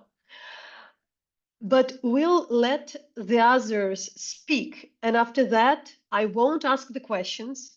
I think all the audience who patiently listened deserve to express their questions, and we go on right away for an hour of work and discussion between us. Technically, you can read in the chat how you pose the question, but we have one actually from Hanna Saliva, who really speaks in my colleague, who asked whether should some time pass for a retrospective to appear, or on the contrary, should such a project be started right now while everything is fresh and evidence is available. But with that, I want already to bring to this audience Hanna Song, who is executive director of the Database Center for North Korea Human Rights, which is the largest repository of human rights records of North Korea. Because I think, Hanna, you have an answer. there is a war of the past, and always somebody was waiting that maybe you should do it after. But unfortunately, this after lasts for decades, 7 decades, and you still have the memory of the past, and you still have the memory of present. So we're coming for the second session, and before we even start, I'll still add a couple of things. I was pretty surprised to understand that there is no particular museum in South Korea devoted to the violation of the North Korea. There are museums of the wars, but not this one. For me, it was a surprise. And what I saw when I were in Hanna's museum, that actually maybe you better have a tiny one you start rather than you wait when this huge decision is taken. So Hanna also is for us an inspiration to think about, establishing something in Ukraine rather smaller and sooner, with all the best practices explained by our speakers, rather than to wait to this grandiose moment when we know the truth, when we have the chance. So, Hanna, the floor is yours. Thank you, Nataliya. Thank you again for putting on this really great webinar, and thank you to the speakers that went before me. I think it was a great learning experience. And as Nataliya mentioned, we're in a process where we, are dreaming of creating a museum. At the moment, we have a small exhibition, and I think what we have at the moment is we're at a time where often when we think about museums, it's for a historical event, something that has already happened where there is a termination and there can be reflection. But where do these spaces also play a role in, preventing further abuses from happening? And also, how do you create a site of memory when you can't actually physically access that site? So these are some of the questions that we at our organization are dealing with. And perhaps I can just share a quick PowerPoint with you. Hopefully you can see my screen well. So this is not the museum that we have on the screen. This is something that we are dreaming of, hopefully being able to create, not necessarily this building, but a space where we can listen to the voices that have been forgotten, as a way to achieving that form of justice that the victims so rightly deserve. We as an organization didn't start out to create a museum. We started out to document the voices of the North Korean people. The North Korean and South Korean systems have been separated since the 1950s. And since then, the human rights violations have been occurring in a systematic and widespread way. But for a very long time, what was happening inside North Korea was not known, not just to South Koreans, but to the entire world as well. But once we started knowing what was happening inside the country, the founders of our organization, since the 1990s, but we formally established in 2003, began to document, analyze these cases of human rights violations and compile this in a database, hence the name of our organization. This is quite a famous, I think, image that is often used when we think about North Korea. It's a place of isolation. It's a place of unknown. It's a place of darkness where it's very difficult to know what is actually happening within the country. But just because we don't see what is happening, just because we don't hear what is happening, doesn't mean that it's not actually occurring at this present time. The UN, in a report that was published in 2014, said that what is happening in North Korea does not have any parallel in the contemporary world. Yet, there also does not seem to be many ways and mechanisms to address what is happening within the country. For the longest time, as I mentioned, North Korea was a place of isolation, a place of darkness, where very few people knew what was happening within the country until what is known as the Arduous March in North Korea in the 1990s, when with the collapse of the socialist system in Eastern Europe and with the Soviet Union, also came the collapse of the system within North Korea, which led to a great famine. This led to millions of people dying. It's still not known how many people have actually died from starvation during this period. But what it also led to was thousands of North Koreans fleeing the country for survival and entering South Korea. And that is really when what was happening in North Korea started to become known to the world. And that is when we really started doing our work as an organization until from the end of the 1950s until the 1990s. As you can see from this graph, we had less than 1,000 people coming from North Korea to share what was going on for 40 years. And then after the 1990s, every year we had 1,000, 2,000, almost 3,000 people coming and sharing about what was happening behind the closed doors in this very isolated country. And so we started documenting these cases. We started documenting, thinking that with these thousands of people that are fleeing the country, that must mean there will be eventually a collapse of the system. There will eventually be a reunification of the two Koreas. And with the documentation that we have in our database, we can start preparing for transitional justice initiatives. That was what the founders of our organization thought when we first started collecting these testimonies. Unfortunately, more than 20 years later, North Korea has not collapsed. In fact, it's very much has more control of its people more than ever, and it started combining forces with other countries that are committing other grave human rights violations, such as in Ukraine as well. And so we started, I think, thinking again about when we first started our work, we didn't think we would be doing it for this long, and we thought these testimonies and this data and the voices of the North Koreans would be used for transitional justice purposes much sooner than is happening at the moment. But what this data that we have collected and what our database has led to are truth-telling initiatives, such as what the UN did in 2014, where it released a report by the Commission of Inquiry that concluded that what is happening in the DPRK in North Korea amounts to crimes against humanity.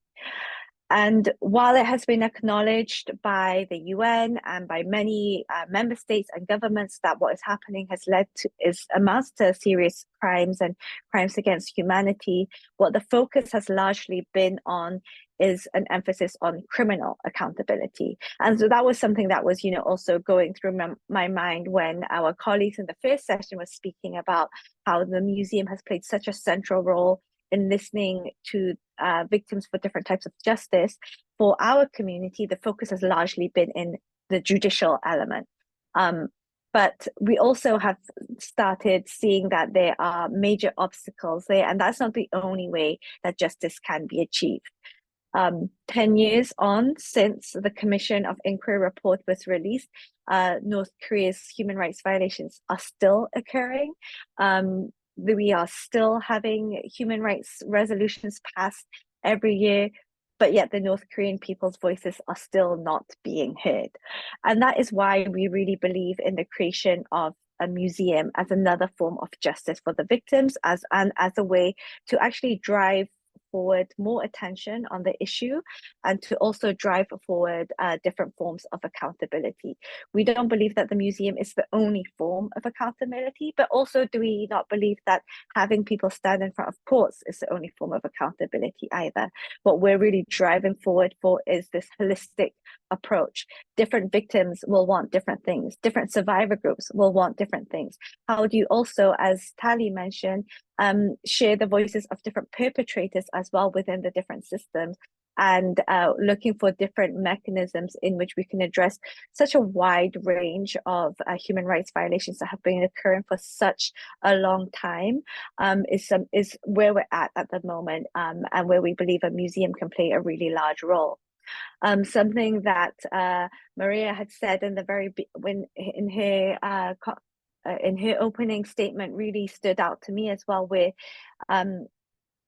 with the politicization of human rights, museums have also played an important role. That's also what we're facing at the moment in South Korea, where North Korean human rights is often...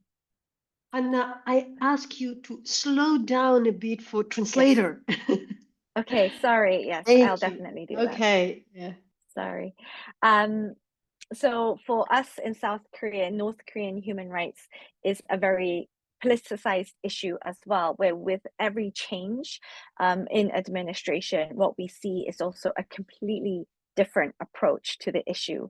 What Nataliya had raised in the first session about, you know, the differences between a state driving forward this initiative versus civil society or having a joint collaboration. That's also something that we're dealing with at the moment at NKDB, where originally we thought maybe it would be to have like a larger museum. The government driving that forward would also lead to greater funding. But what we have seen is that actually it leads to just greater politicization of the issue. And for education as well, where for many South Koreans, there is a large interest in North Korea, but the access to information on human rights, the access to information on what victims are going through is very limited.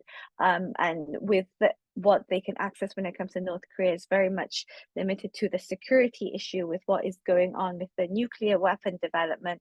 Very little is known about what the actual people are going through. And as I mentioned, it's also an important way of documenting human rights violations to drive forward different forms of accountability. For us, the biggest part of why we want this museum to grow and develop is we have seen, unlike other spaces, there is a lack of the actual victims and survivors themselves from North Korea participating in the movement. I'm South Korean. Many of my colleagues are South Korean. Many of the organizations are run by South Koreans.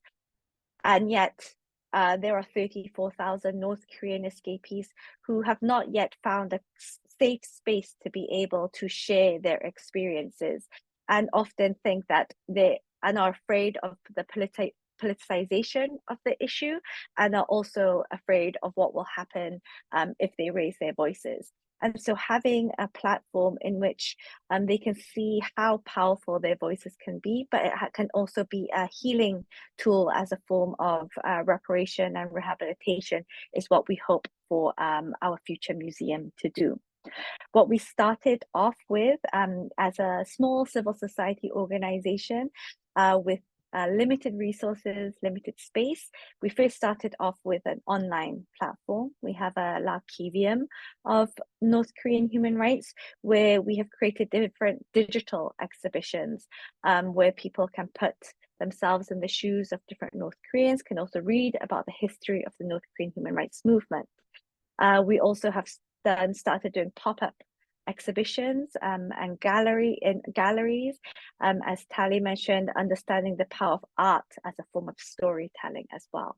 But what we have right now, which Nataliya very kindly visited a few months ago, is a small space in Seoul where we have a where we have an exhibition which we hope will one day grow into a larger permanent museum. A question that we've been dealing with, which would love to hear from our first panelists and others in the audience in the workshop as well, is when you have such a wide range of human rights violations, what do you start with? For us, you know, many people think of political prison camps, public executions when it comes to North Korea, starvation. But these are also elements that is very difficult for the everyday person to identify with. So we started with this exhibition on the theme of freedom of expression, something that touches home a little bit more, and also something that North Koreans have started raising a little bit more as well. Another thing was, out of all of the different groups that are affected by these human rights violations, especially when it is done in such a systematic and widespread way, who do you prioritize? And these are all questions that we're dealing with that we don't necessarily have the answer to, but things that we are hoping will help us shape the way in which we create a future permanent museum. What has been really great for us in having this space is also when we have people who come to us first wanting to share their stories. These two art pieces are currently what we're displaying at the moment in our exhibition. And they were two sculptures created by a gentleman called Leon-sik, who was born in North Korea before the Korean War broke out. And he actually came to South Korea during the Korean War as a North Korean soldier, was captured as a POW, and eventually decided to stay in South Korea rather than returning to the DPRK. And he always told his grandchildren, if I had stayed in North Korea, I would never have been able to create art in the way that I wanted to. I would have been able, all of the art would have been to praise the Kim leadership. But the fact that, yes, I am so separated from my family, there's this longingness to go back home, which is what one of the sculptures is meant to embody, is one day being able to meet his family again.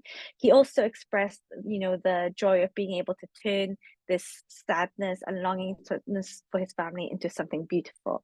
And he always dreamt about having his art pieces in North Korea one day. He's now 92 years old and will probably not be able to display his art pieces in his hometown, but having a space, at least in South Korea, to be able to highlight his experiences is something that he had been wanting to do, and which we're very grateful to be able to collaborate with.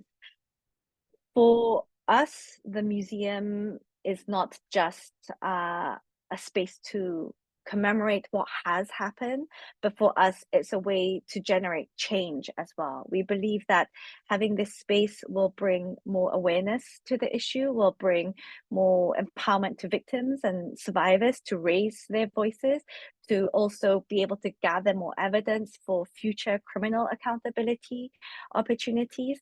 And for us, a museum is a vehicle to change and not just where we end. And with that, I think I will end it here, because I'm sure Kerry and our other colleagues have more great things to share. Thank you, Nataliya.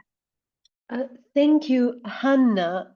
And I think for us, first of all, when we think about the events which are happening and testimonies, of course, we Ukrainians think about the security of people who have families. And that's one of the things which is a challenge to record and display, not just record, but to display the testimonies. People can also live in their communities.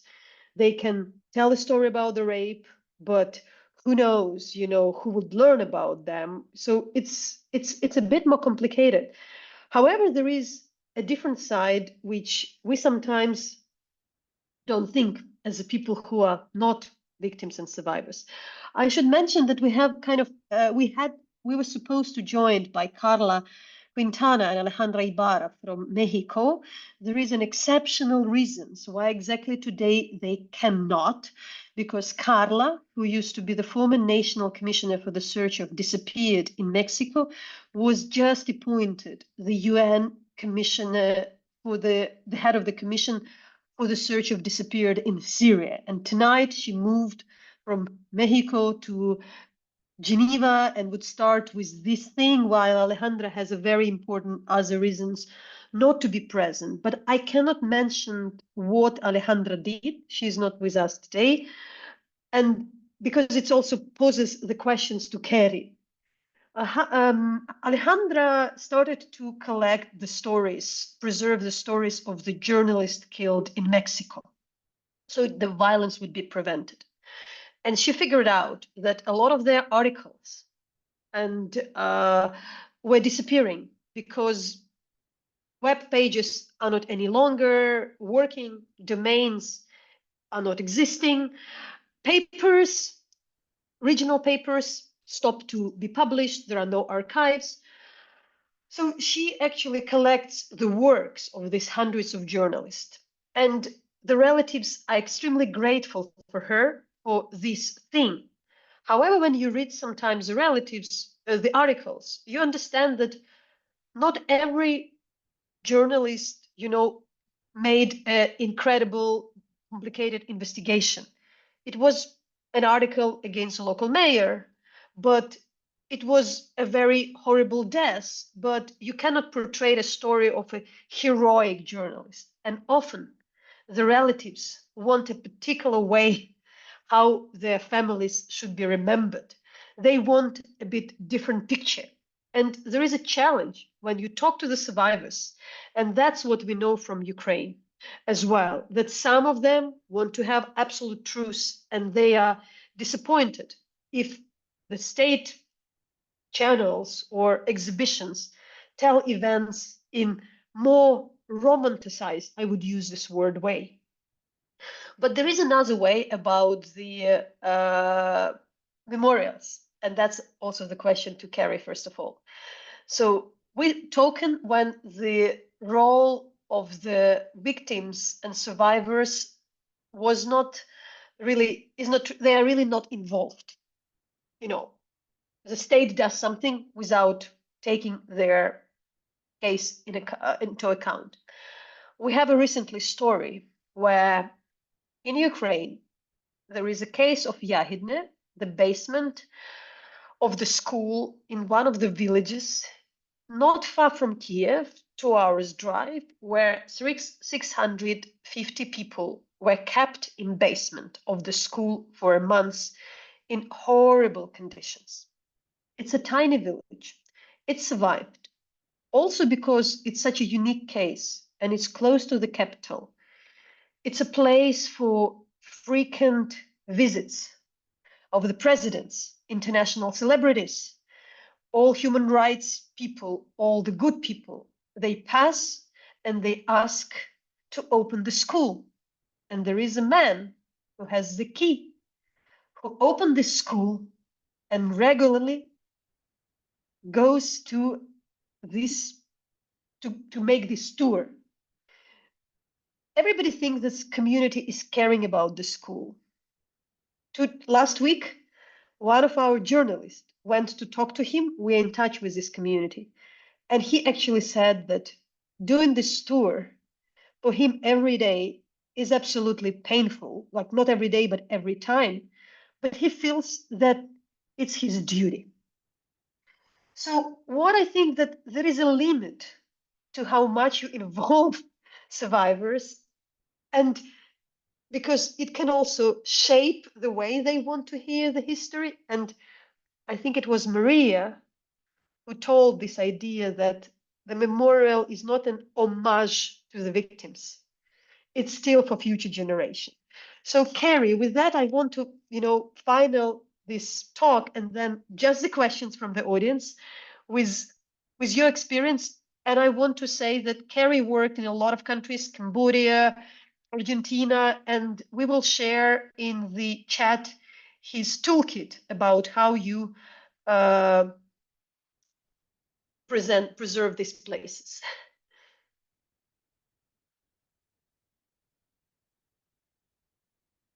Yeah, you can speak, Kerry.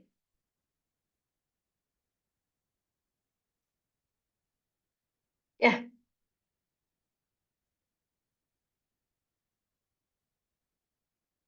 I don't hear you. Do we? No? We used to. No, we don't hear you. We used to hear I hear you. him. No, I Okay, hear sorry. him. You do. Can it be your earphones, maybe, Nataliya, suddenly? Hear you. Okay, Kerry.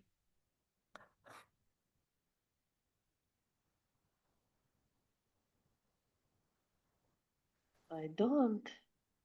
I can hear you. Yes.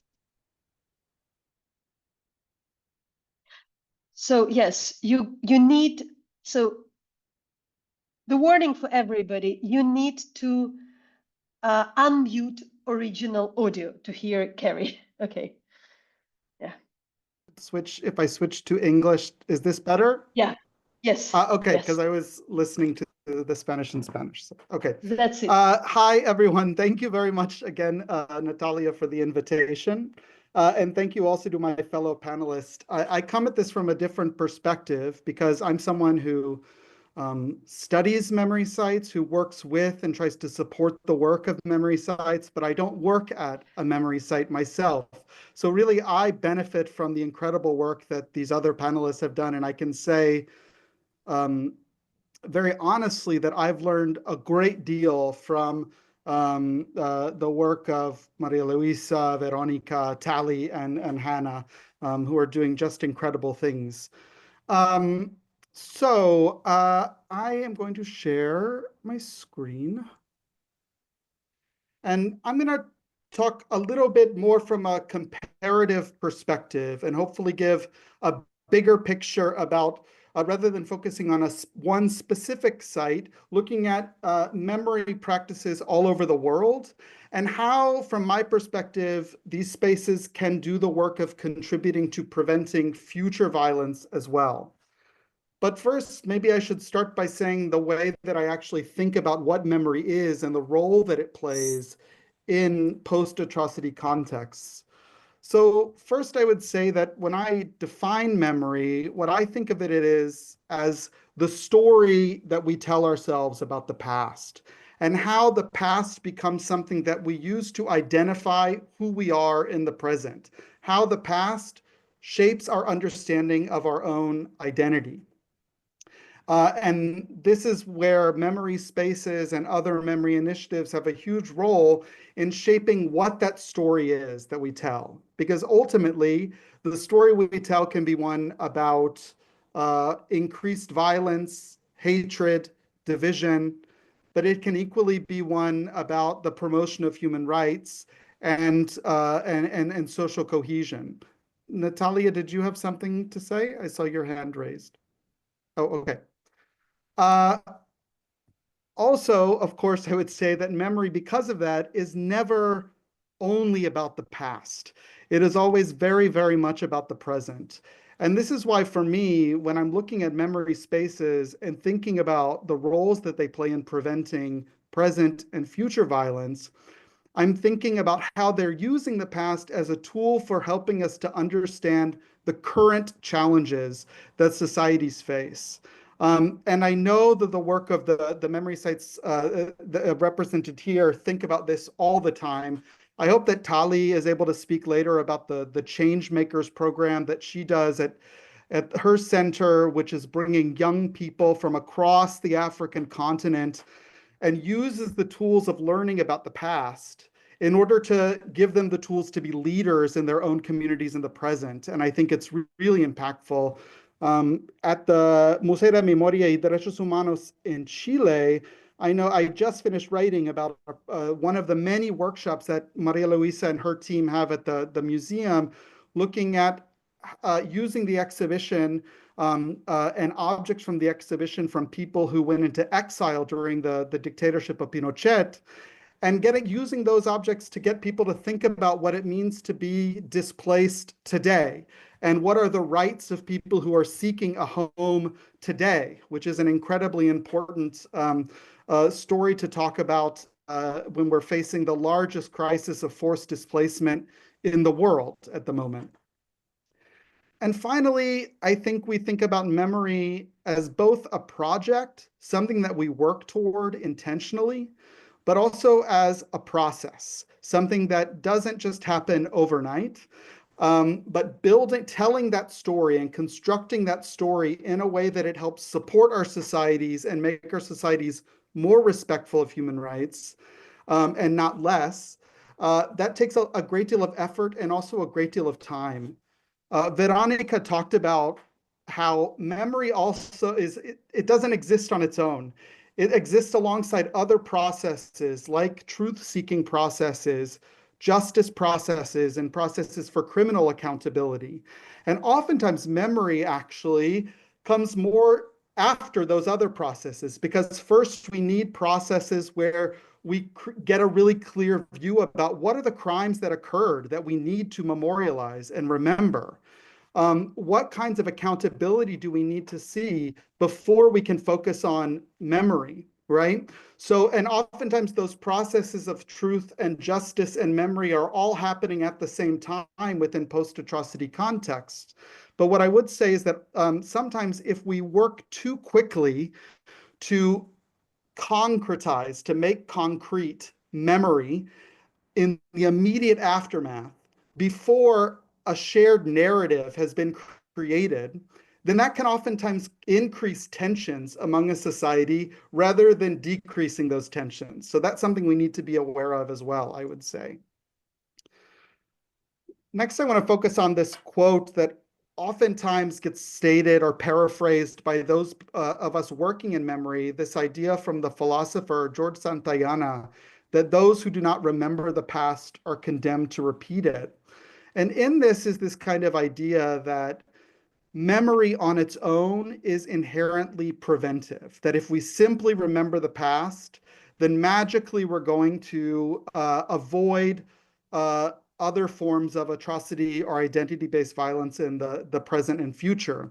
And I think it's a lovely sentiment, and I think it's also way too simple and doesn't recognize the complexities that we're dealing with in our societies.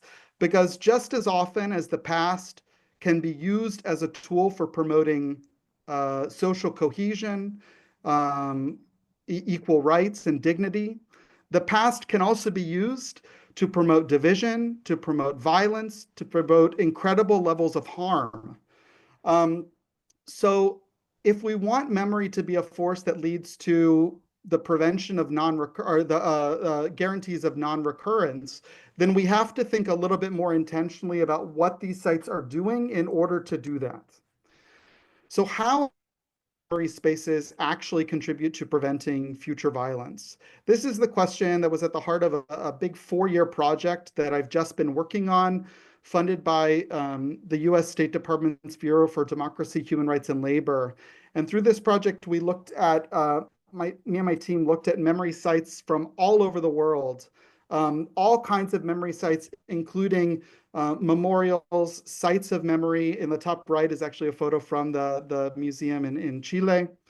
In the bottom right is a picture from a memory initiative by a collective in Argentina, where they create these baldosas or street tiles to commemorate the last place where someone who was disappeared during the dictatorship lived or worked. So all kinds of different memory initiatives that can take many different forms. And we created a database of all of these sites, over 1,500 sites in over 70 different countries. We surveyed as many of those sites as possible, not on what they are, but what programs they're doing. How are they engaging with the present in their societies? And we got information from 258 sites that represent 56 different countries. And in addition to that, I had the privilege of traveling to 7 different countries, visiting around 110 memory spaces, talking to many memory practitioners during those sites. Those countries that we visited included Northern Ireland, Argentina, Morocco, Colombia, Cambodia, South Africa, and Rwanda. And from this, we tried to create get a picture of what memory spaces are doing in order to not just think about the past, but contribute to the non-recurrence of violence in the present and future. And the big message that we got from this is that preventive memory spaces go beyond simply beautiful design and beyond the idea of only transforming individuals to thinking about how they can actually develop relationships with their communities and have an impact in the communities where they exist. And a few points I want to stress in this. First is the idea that, again, that it's not as so much, if we're thinking about prevention, it's not so much what memory spaces are, the simple fact that they exist. It's about what they do. Through their programs, through their engagement with communities, how are they actually responding to the present day realities of their societies? Second, that it's beyond remembering past violence. Prevention is about responding to the legacies of that violence. So how is the past violence still existing in our societies? and how, through the tools that memory spaces have, can they help to diminish some of those legacies or respond to those legacies. And finally, one big thing that we saw is that there's a really different role that can be played by national spaces of memory, which oftentimes get a lot of the attention if we're thinking about big national museums that tell the big picture story about what's occurring. But oftentimes the sites that get lost in that are the very local sites that exist in singular communities, usually that are started by victims, survivors, or family members of people who were killed in the conflict, that have a much smaller audience, but have the potential to develop much more long-lasting relationships with the communities that they interact with. So whereas someone might visit Auschwitz-Birkenau or might visit the U.S. Holocaust Memorial Museum one time in their life, these very local sites can oftentimes have programs that lead to interactions with their communities once a week, multiple times a week. So it's a much more rich, a way to have an impact that is much more long-lasting with communities. And that's why I think we need to focus on the power of those local spaces to develop those relationships. Another thing that we think about is, if we want sites to be preventive, they need to respond to the risk factors that exist in our society. So rather than only looking at the past, how can memory spaces look at, okay, this on the screen are a series of risk factors that we know to be associated with risk for genocide and other large-scale forms of identity-based violence. So if we know that these are empirically, scientifically speaking, the factors that put a society more at risk for experiencing violence in the future, how can memory spaces through their programming respond to some of those risk factors in a way that diminishes those risk factors and makes a society more resilient? I want to give just 3 examples of some really creative things that some memory spaces are doing to do just that, and then we can have a bigger conversation. This is from South Africa, but the other side of the country from where Tali is. This is the Luandle Migrant Labor Museum, which is a very small museum located about an hour outside of Cape Town, South Africa. In Luandle, which is a township, which is a place that started as an informal settlement and now is an official, a place, but is still incredibly under-resourced, lacking in infrastructure compared to larger cities in South Africa.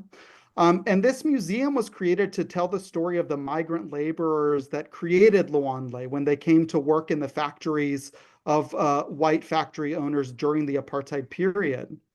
And while it started as a very traditional museum just telling these stories, they started noticing that members of Luandle, residents, started coming to the museum to use their printer because it was the only place in the entire township that had a working printer, and they needed to print out their resumes so that they could go to job interviews and get jobs.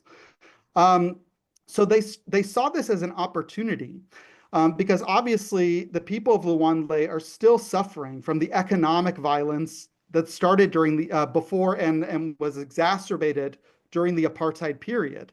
The economic inequality that still plagues South Africa.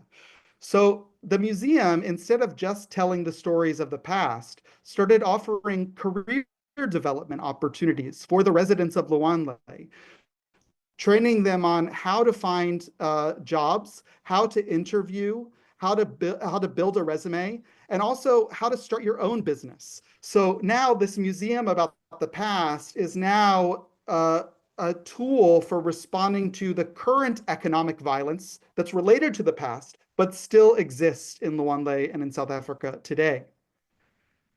This is in Colombia. Officially, the armed conflict in Colombia ended several years ago, but it's still very much ongoing. And this is Afavit, which is a local memory space in the town called Trujillo, that was started by the family members of people who were killed during throughout the decades of violence in Colombia in Trujillo. And this space started as a kind of exhibition space. It has this memory trail that talks about massacres across Colombia and even across Latin America. But then they also developed a lot of programs to respond to the current challenges that residents of Trujillo are facing. This is one of them. It's a after-school music program for local youth. And you might say, okay, that's lovely that there's a music program, but what does that have to do with prevention? Well, the music program was developed because young people in Trujillo were being recruited very often to join either the armed forces or paramilitary and guerrilla organizations to join in the armed fight. And many of the young people would join because there were no opportunities for them in Trujillo. There were no activities for them to do. And they didn't have any communities of accountability.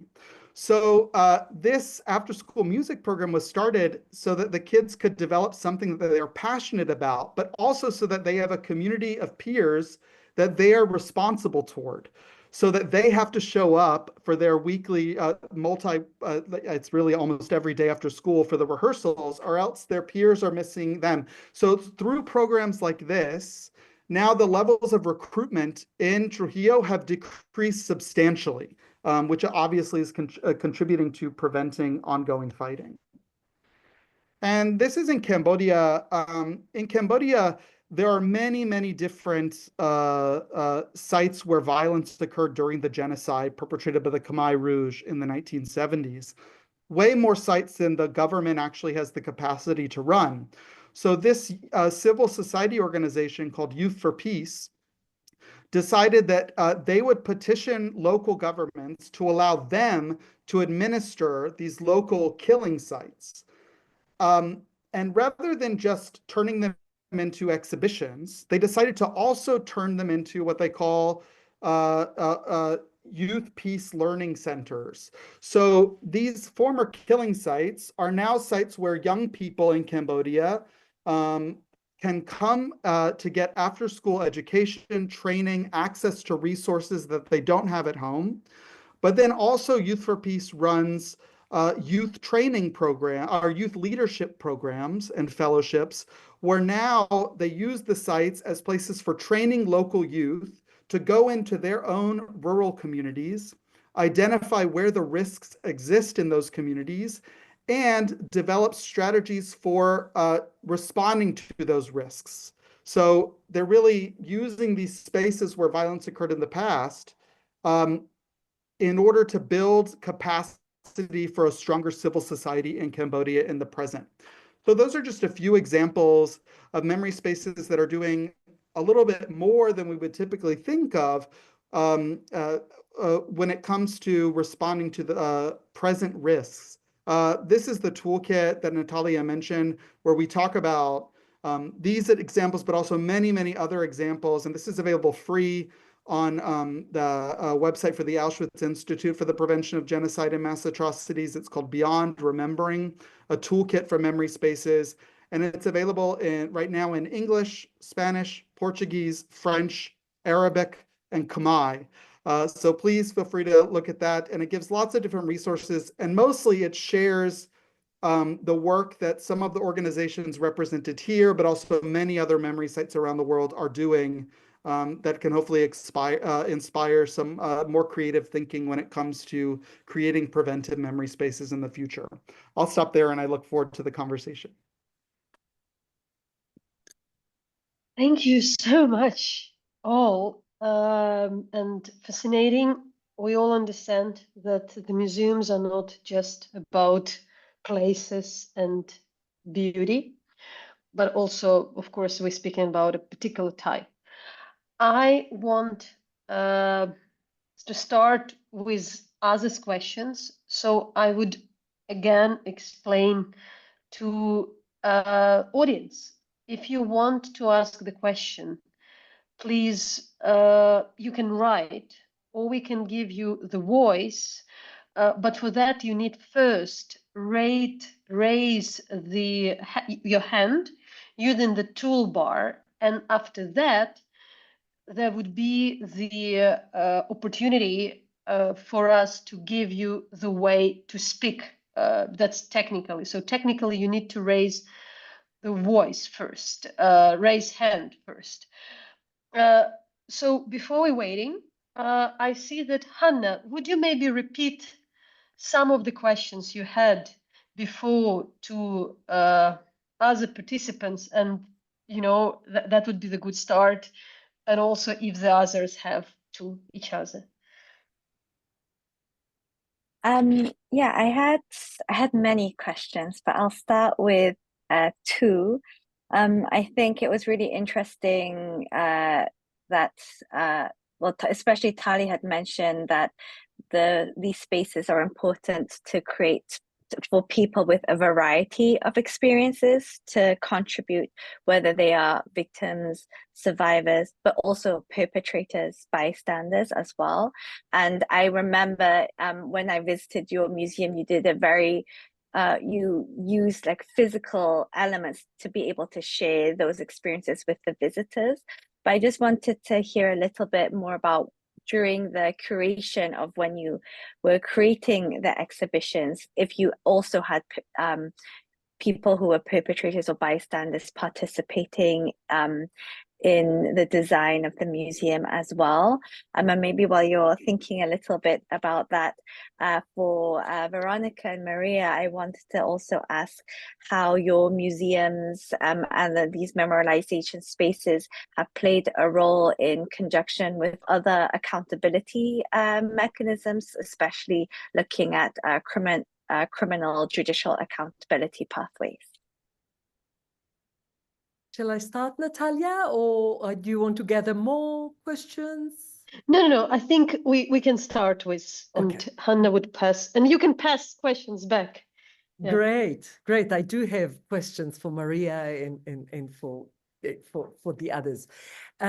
So we asked ourselves a lot about whose voice needs to be, in the forefront. And certainly you do not want the perpetrator to again dictate the narrative. That is very clear. You don't want, just to give an example, you don't want Adolf Hitler everywhere if you speak about the Holocaust. When I go into a museum that has a lot of Hitlers, I feel very, very uncomfortable. And I can give examples of such museums. They make me very, very uncomfortable because, of course, it's very clear why. So, but without the perpetrators, there would not be a war in Ukraine, there will not be apartheid in South Africa, there will not be the Holocaust, there will not be the genocide in Rwanda, and so on and so forth. So you cannot delete them out of the question of the picture. We need to understand the power that they had. We need, if we want to do a preventative also museum, we need to understand why did they do what they did, that we can understand the psychology, we can understand, hopefully, the way of educating in other programs about role models that are positive role models. You can perhaps think about leadership attributes that can inspire to change society for democracy and so on, and not to admire dictators and genocidaires. So it was important for us to interview perpetrators, which we did in Rwanda. We did also in South Africa. We did quite a lot of that. A bit harder with the Holocaust, but we managed to interview some second generation, third generation descendants of perpetrators. And then we had to think of how to do it, both in the permanent exhibition, but also in programs. And Kerry just mentioned the Change Makers program, which is accompanied by also a traveling exhibition that is translated to local languages. For example, in Mozambique, it is in Portuguese, and so on. And the idea was, how do you then inspire to learn from different role models about who do you want to be as a leader in your society, in your classroom, in your society, in your community, and so on. So I think that it is essential to not only speak about victims, but to find a way to speak about perpetrators as well. And then just for then Maria and all of you, Kerry, Hanna, Verónica, to think about then if it is to include other voices, do we go on voices that are diverse voices from all sides? How do we include diverse voices? I mentioned gender, but it can be, ability, it can be other voices. And I'm curious about how do you do that in conflict, post-conflict, and in memorial and museum sites?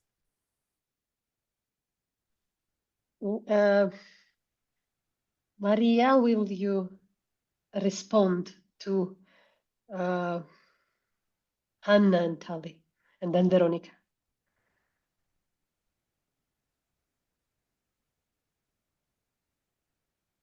¿A mí me preguntan? Me perdí. Sí, yes. Mira,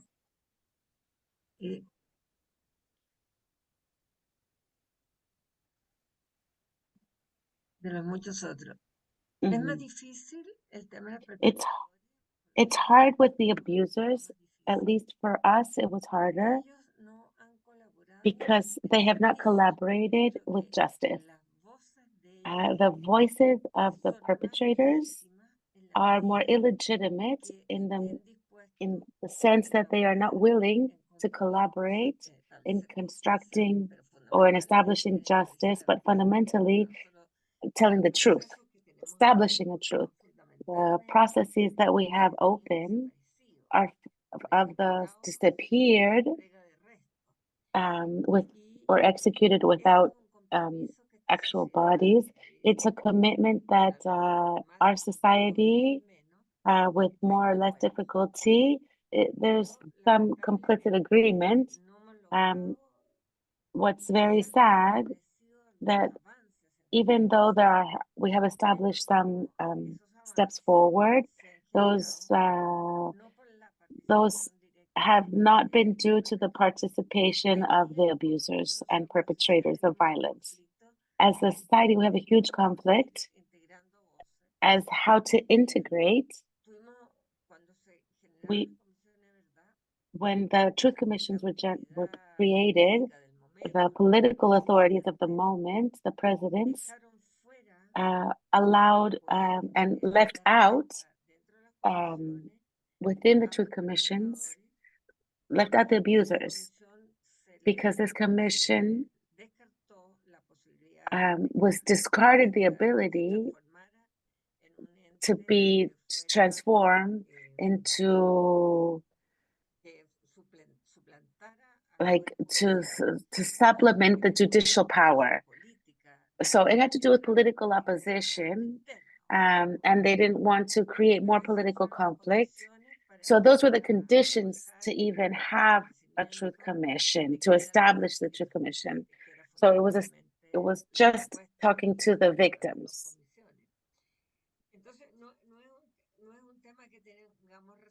So that's not an issue that we have been able to resolve. So, I spoke to this before. It would be easier to hear that voice and to include that voice if the perpetrators were willing to speak up. And our perpetrators, our abusers, the greatest abusers and the greatest number of them are quite old. They're dying off. So since the end of Second World War and to the beginning of our dictatorship, only 25 years passed. So between the beginning of the dictatorship and now, it's been more than 50 years. So the institutions that they belong to, the military,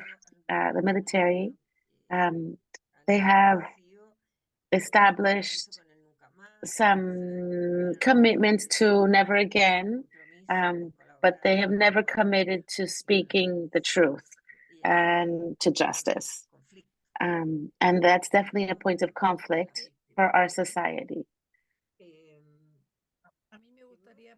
I would like to add something to this, if I may. It has to do with what we were saying earlier. It's impossible to think about spaces of memory without thinking of the social context in which these memory processes began, the political context, the social context, economic context in which these memory processes began.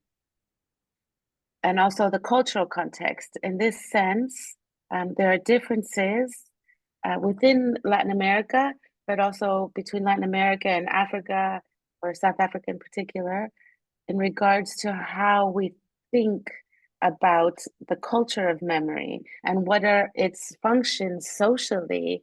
In the case of Latin America specifically, the southern cone that we refer to, which is the southern part of Latin America, the culture of memory has been very associated to the struggle for truth and justice, and not about processes of reconciliation. More reconciliation is actually kind of frowned down upon. It's looked down upon by the organizations of the victims and of human rights. The work is not done from the idea that there's reconciliation between the abusers and the victims. So I think there are cultural issues that lay heavy groundwork, and it has to do with what María Luisa was saying, that all these countries in the Southern Cone, the abusers have not participated in the truth commissions and do not participate in the judicial processes, or they reject these processes. And those who have participated are really the exception. In general, they reivindicate their actions. They justify their violent actions. So how do you deal with this vindication? So one of the questions is it legitimate to incorporate these abusers' perspectives in a memory space? How do we legitimize the narrative of a memory space or a museum? How do you construct that process? I think that's part in Kerry's presentation as well. How do you document those crimes? What roles does the civil society have? What roles does the state have? How much does the state recognize what happened or does not recognize? And how much do the perpetrators recognize their role in what happened? How much are they repenting legitimately? And how much, and then does that open up the possibility to have their voices incorporated? Something that's happening in Argentina right now, for instance, there is an exhibition that's about to open in the ESMA's memory space, where the decision was made to involve, for the first time, some of the declarations made by abusers in the context of this memory space. And Memoria Abierta, we are also working on a web space, on a digital space, to write a story about the whole process of justice. And it was a discussion for us as well, whether we include in that space the voice of the perpetrators. And we decided to do it in the context of the judicial process, that it was in the accused of violating human rights would be given a space to speak up in the judicial space. And these perpetrators, what they have said so far is more about reivindicating their participation. So it's very complicated still in our societies, and it's hard to consider these questions without thinking of it in the cultural context and how these processes developed in each country and the moment that we are in these processes. Is it even possible to include these people, the voices of the perpetrators, and how to include them? And how do we do it so that it's not problematic, so it doesn't go against the prospect and the project of never again, and to keep safe these memory spaces. So it's a very complex for our societies, and I just wanted to give you that idea of the context. And what does it mean to heal the wounds? It's not the same for every culture. It's not an answer for everyone in all cultures. Not all the cultures can think to heal the wounds in the same way or heal trauma in the same ways.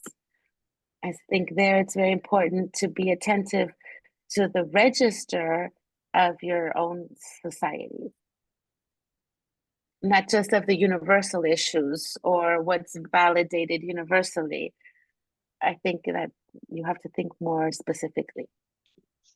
So we have the question, but I probably would ask Kerry to address. It's all more or less, they're two different ones. You can read them, but I'll read it a bit. On address the prevention of violence. In the case of Ukraine, there was a large-scale violence had been initiated outside of Ukraine by Russia.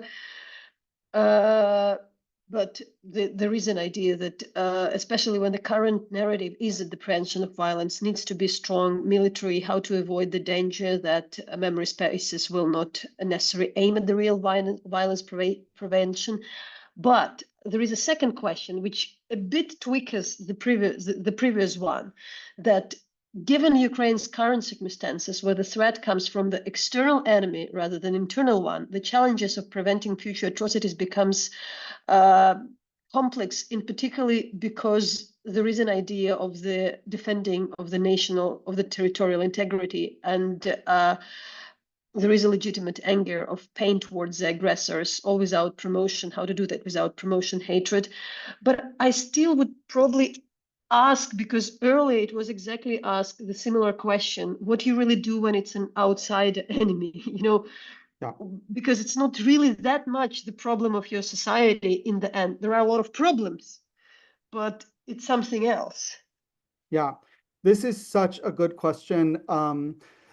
And the first thing I want to say is that I think it's important to state that memory sites don't necessarily need to contribute to prevention to be meaningful and to be important, right? So one of the first things that memory spaces do is provide a voice to victims, oftentimes victims who have been silenced and whose voice has not been heard. It provides a form of recognition for the violence that they've experienced, for human rights violations that have occurred, a form of acknowledgement. And it provides a sense of symbolic repair. It starts to repair some of the harm that's been done, though, as Verónica pointed out, can we ever really talk about fully healing the wounds when we're talking about wounds that are so large, right? So, but even if memory spaces only do those things, that's still important on its own.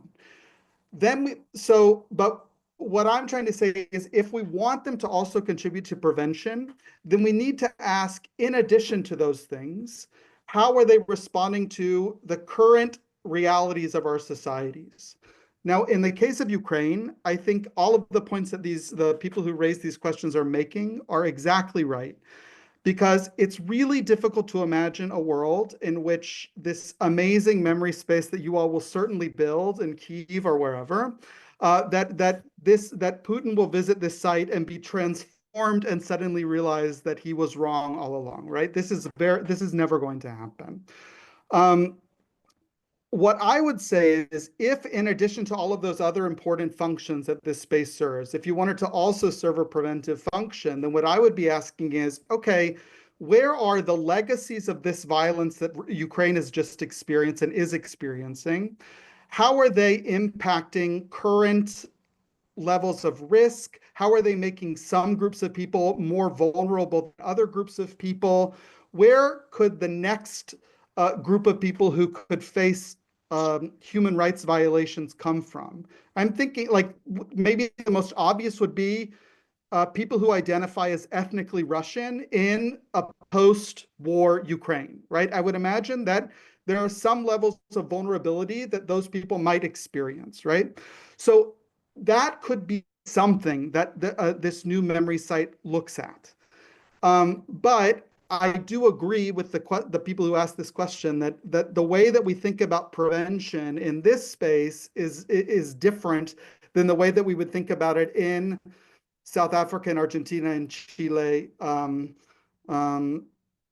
In South Korea, it's almost a little bit more similar because we're talking about a world in which there would be a different regime, right?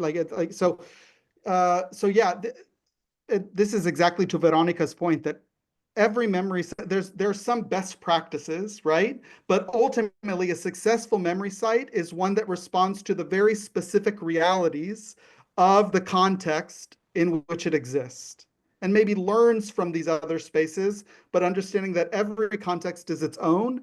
And there are some questions that only the people working on that space and that come from that society can adequately answer. That's what I would say.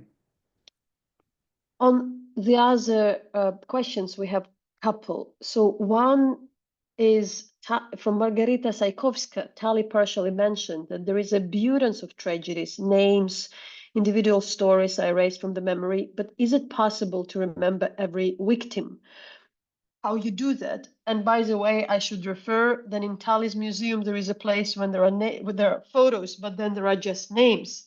And in museum in Santiago, there is this online instrument where you can zoom into the picture and learn almost about everybody, which is projected on the wall. So there are the ways how you remember that.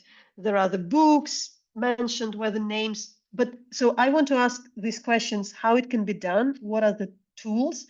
But following Hanna's final question, if it's too much, where do you start? In Ukraine, we have 150,000 violations of the rules of war during the 3 years. Just our organization, small group of people, collected 500 testimonies. We're speaking about hundreds of thousands. Where do we start and how the name is remembered? Who can do that? Maria, Tali, maybe you. Maybe I'll just start very, very shortly with some ideas. It does take time. I mentioned no magic wand. So you do need to be patient. You are. It's a process that will take time, but few ideas.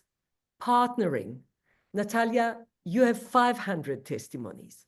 Maybe Yachadin Unum has 200 testimonies. Maybe another organization has 20 testimonies.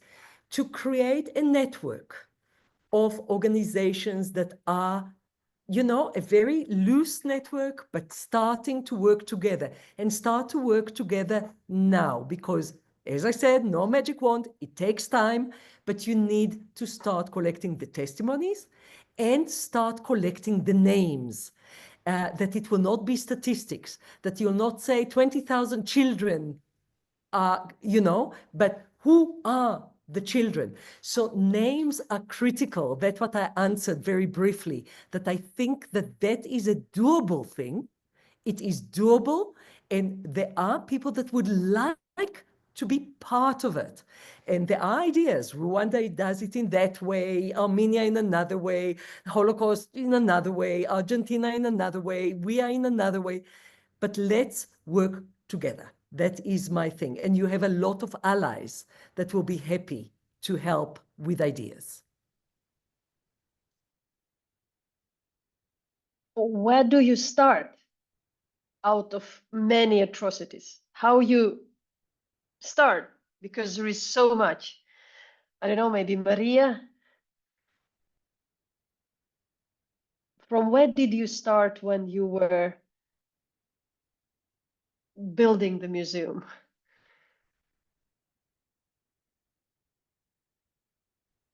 I wanted to speak specifically to some experiences we've had. First, it is difficult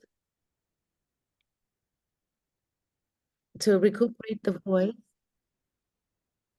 of the victim, of the perpetrator, when society is divided regarding the role of the abusers and the perpetrators of dictatorship.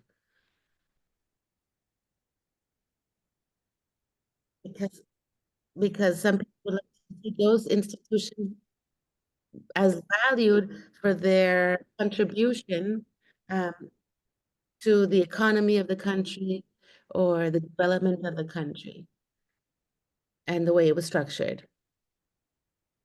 That continues to be an issue that is alive today. There's a section of society that would not like to blame the armed forces for their role in leadership and the crimes committed because of the contributions that they made towards the society we have today. It's been very difficult to intervene, for example, in formation of the police regarding this issue, their relationship with civil society and controlling the masses, because that's also something inherited from the dictatorship.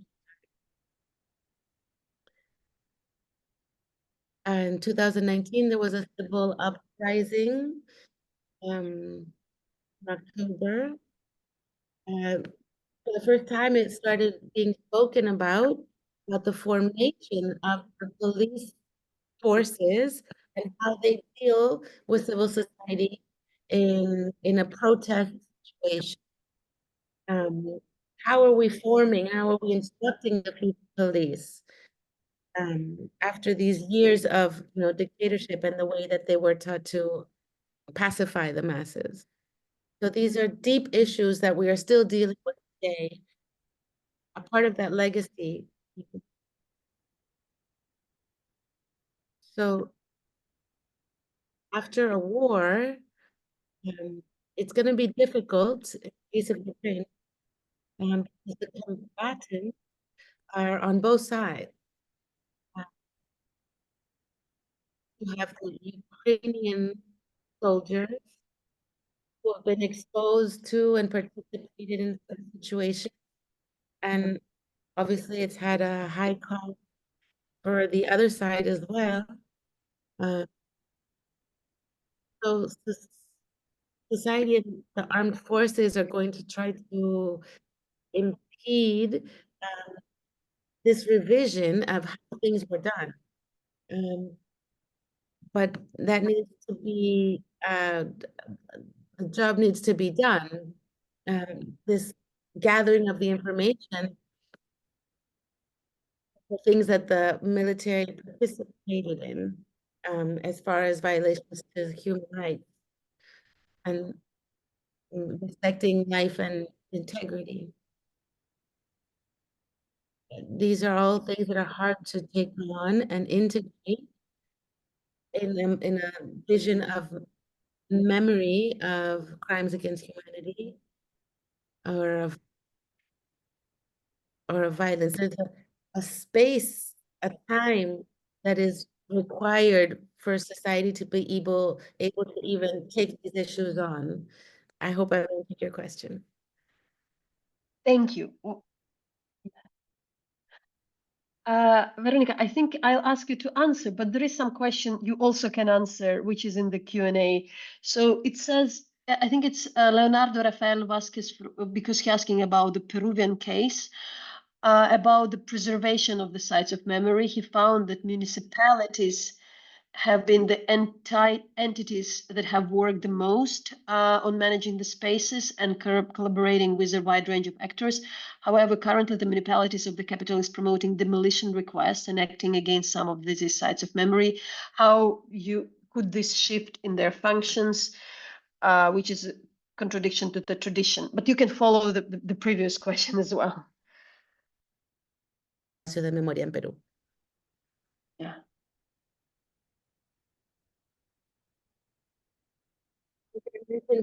The question before and then To the previous question, it's interesting, important to start by documenting what happened.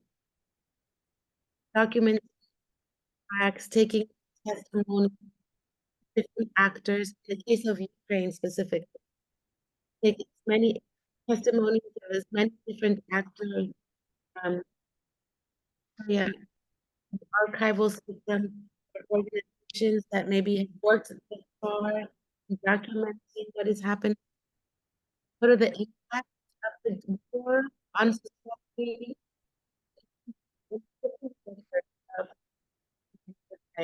I'm sure there's many impacts, multiple actors that are being affected by the war. I think one of the first things that's important is to construct a story about the impact of the war and do it with those that are being affected. The forms of doing that, there are different strategies to go about it. Civil societies have done it. Another for the documentation of the impact. It can be shared, like the archival system, the strategy. There's many society organizations that have worked during the process of, and so many other issues that you have talked about, like security, safety, how to safeguard people who are coming up. I think there's lots of experiences that you can look through.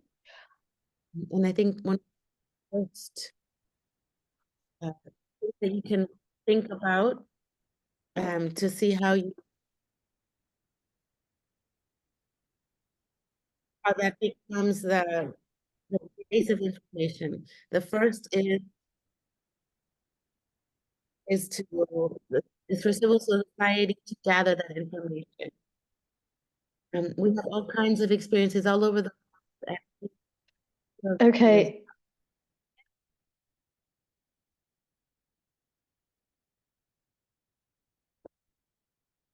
Solo 8 minutos, ya no 3 horas.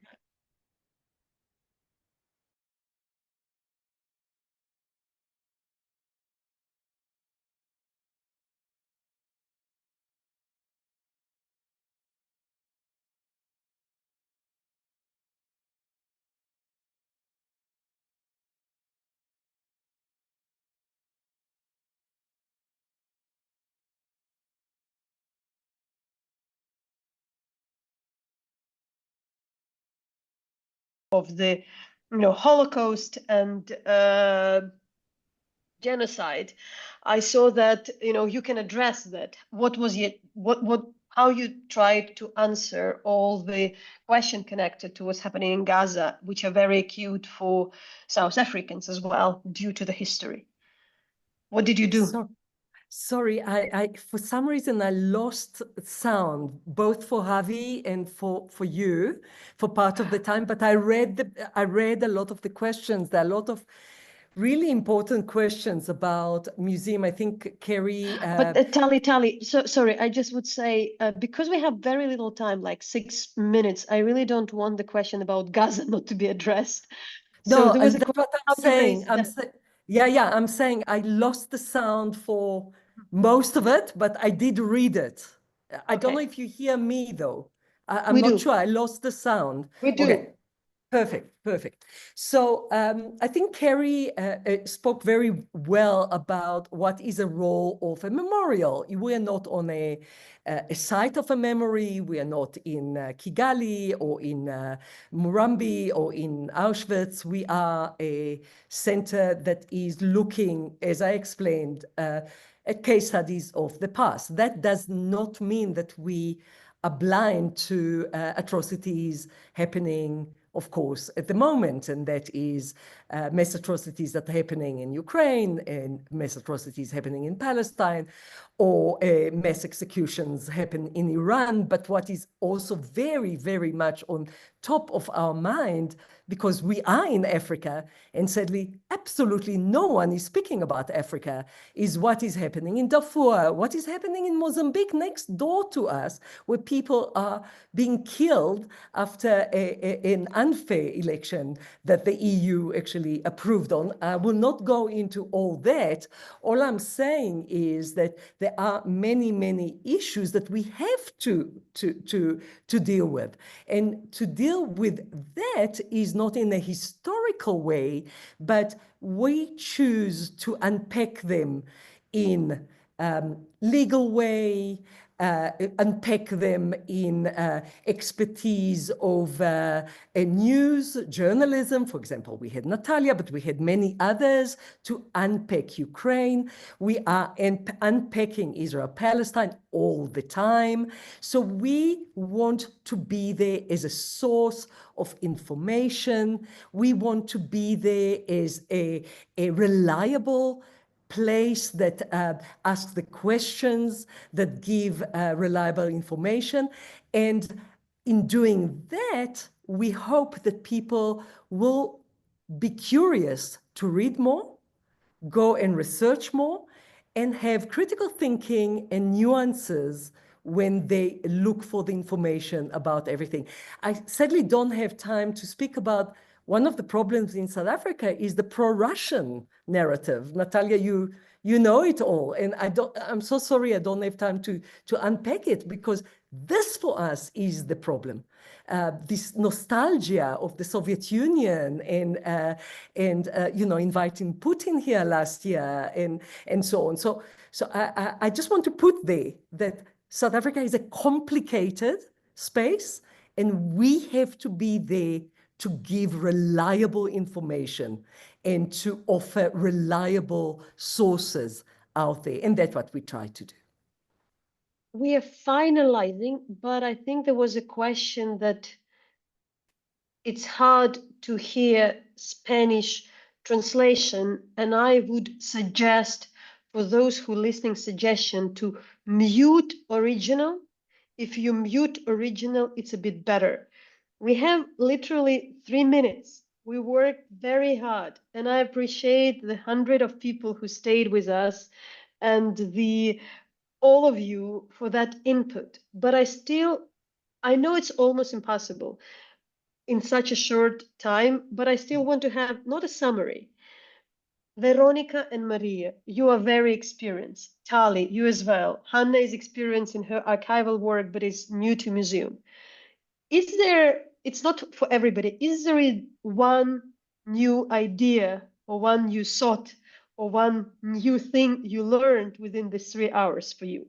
You know, it's not like whether you learned something, but maybe something you thought and stressed the importance while talking within this call, and I will round it up with that. Maybe Hanna, you'll start. So María, Verónica, Kerry, Tali, one thought which came up to your mind, which is something new you started to think while talking to all of people in this workshop. I think that's probably the most difficult question, Tali, because there's so much. I don't think we can point to one, but the importance of understanding the different contexts and also what we're trying to achieve with the different memory spaces and the museums is a big takeaway for me. And what has been done really amazingly by María, Verónica, and Tali cannot be replicated in the North Korea and the Korean space. That being said, for us, I think for all of us, what's been central is preserving the victims' voices and making sure that they're the central of the narrative. And that's something I'll be moving forward with. And I hope to stay connected with everybody. And thank you so much, Nataliya, for creating this really important space. Kerry, you know everything, but maybe something new. No, I would say just the thing that this has made me think about the most in hearing about all of these different experiences is the importance of thinking, as Verónica said, about the very specific realities that Ukraine is facing that are quite different from all of the other societies represented here. It won't be easy for you. I don't envy it at all. But it's quite different from most other contexts when it comes to creating memory spaces. So I think responding to those very specific realities will be essential.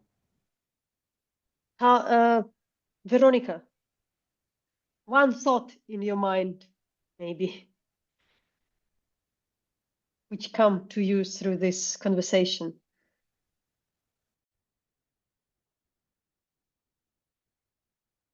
I wanted to say thank you,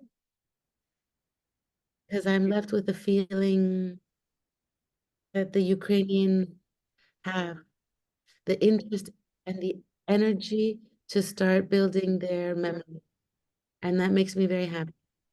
And we are here to support you and whatever you need, and whatever is possible. Thank you. Verónica. I think you'll achieve it, because we can see your energy. Okay. I think something very particular about the context of each country and culture. And there's also a lot of shared experience and lots of thought around this issue. And I think it's important to share that information worldwide, so that you can face your new challenge that's very big upon you. Tali, the final. Again, thank you. Thank you for the energy. I think for me, many learnings. How do you engage with, for example, North Koreans living in South Korea to create the story? So how do you engage with people on the ground? There was a question we didn't have time to answer about Ukraine.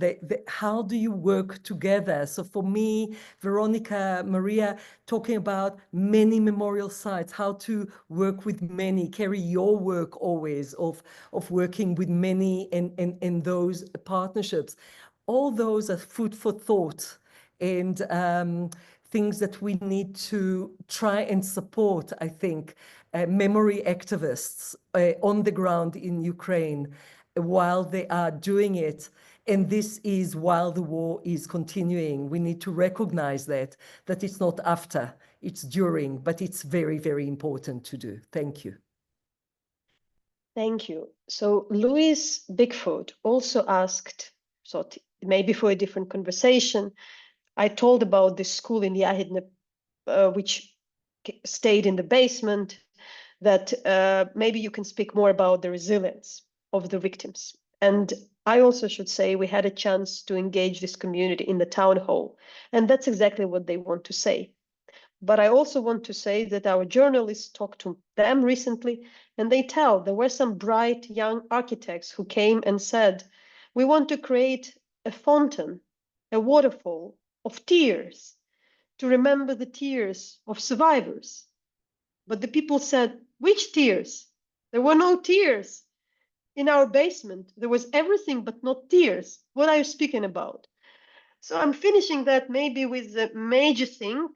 We are very positive, and I truly appreciate. I want we all stay in touch. I want you advise us. I want the people in the audience learn about you, and they are from various initiatives. They would ask me to give your contacts, to approach, maybe would engage. You also know each other. I'm very happy about that. But my learning that you really can do it wrong, but you really can do your best to make it a bit better. So it's never perfect, but there is always chance to make it a bit better, or even to make it. So I really wish us all to stay with this.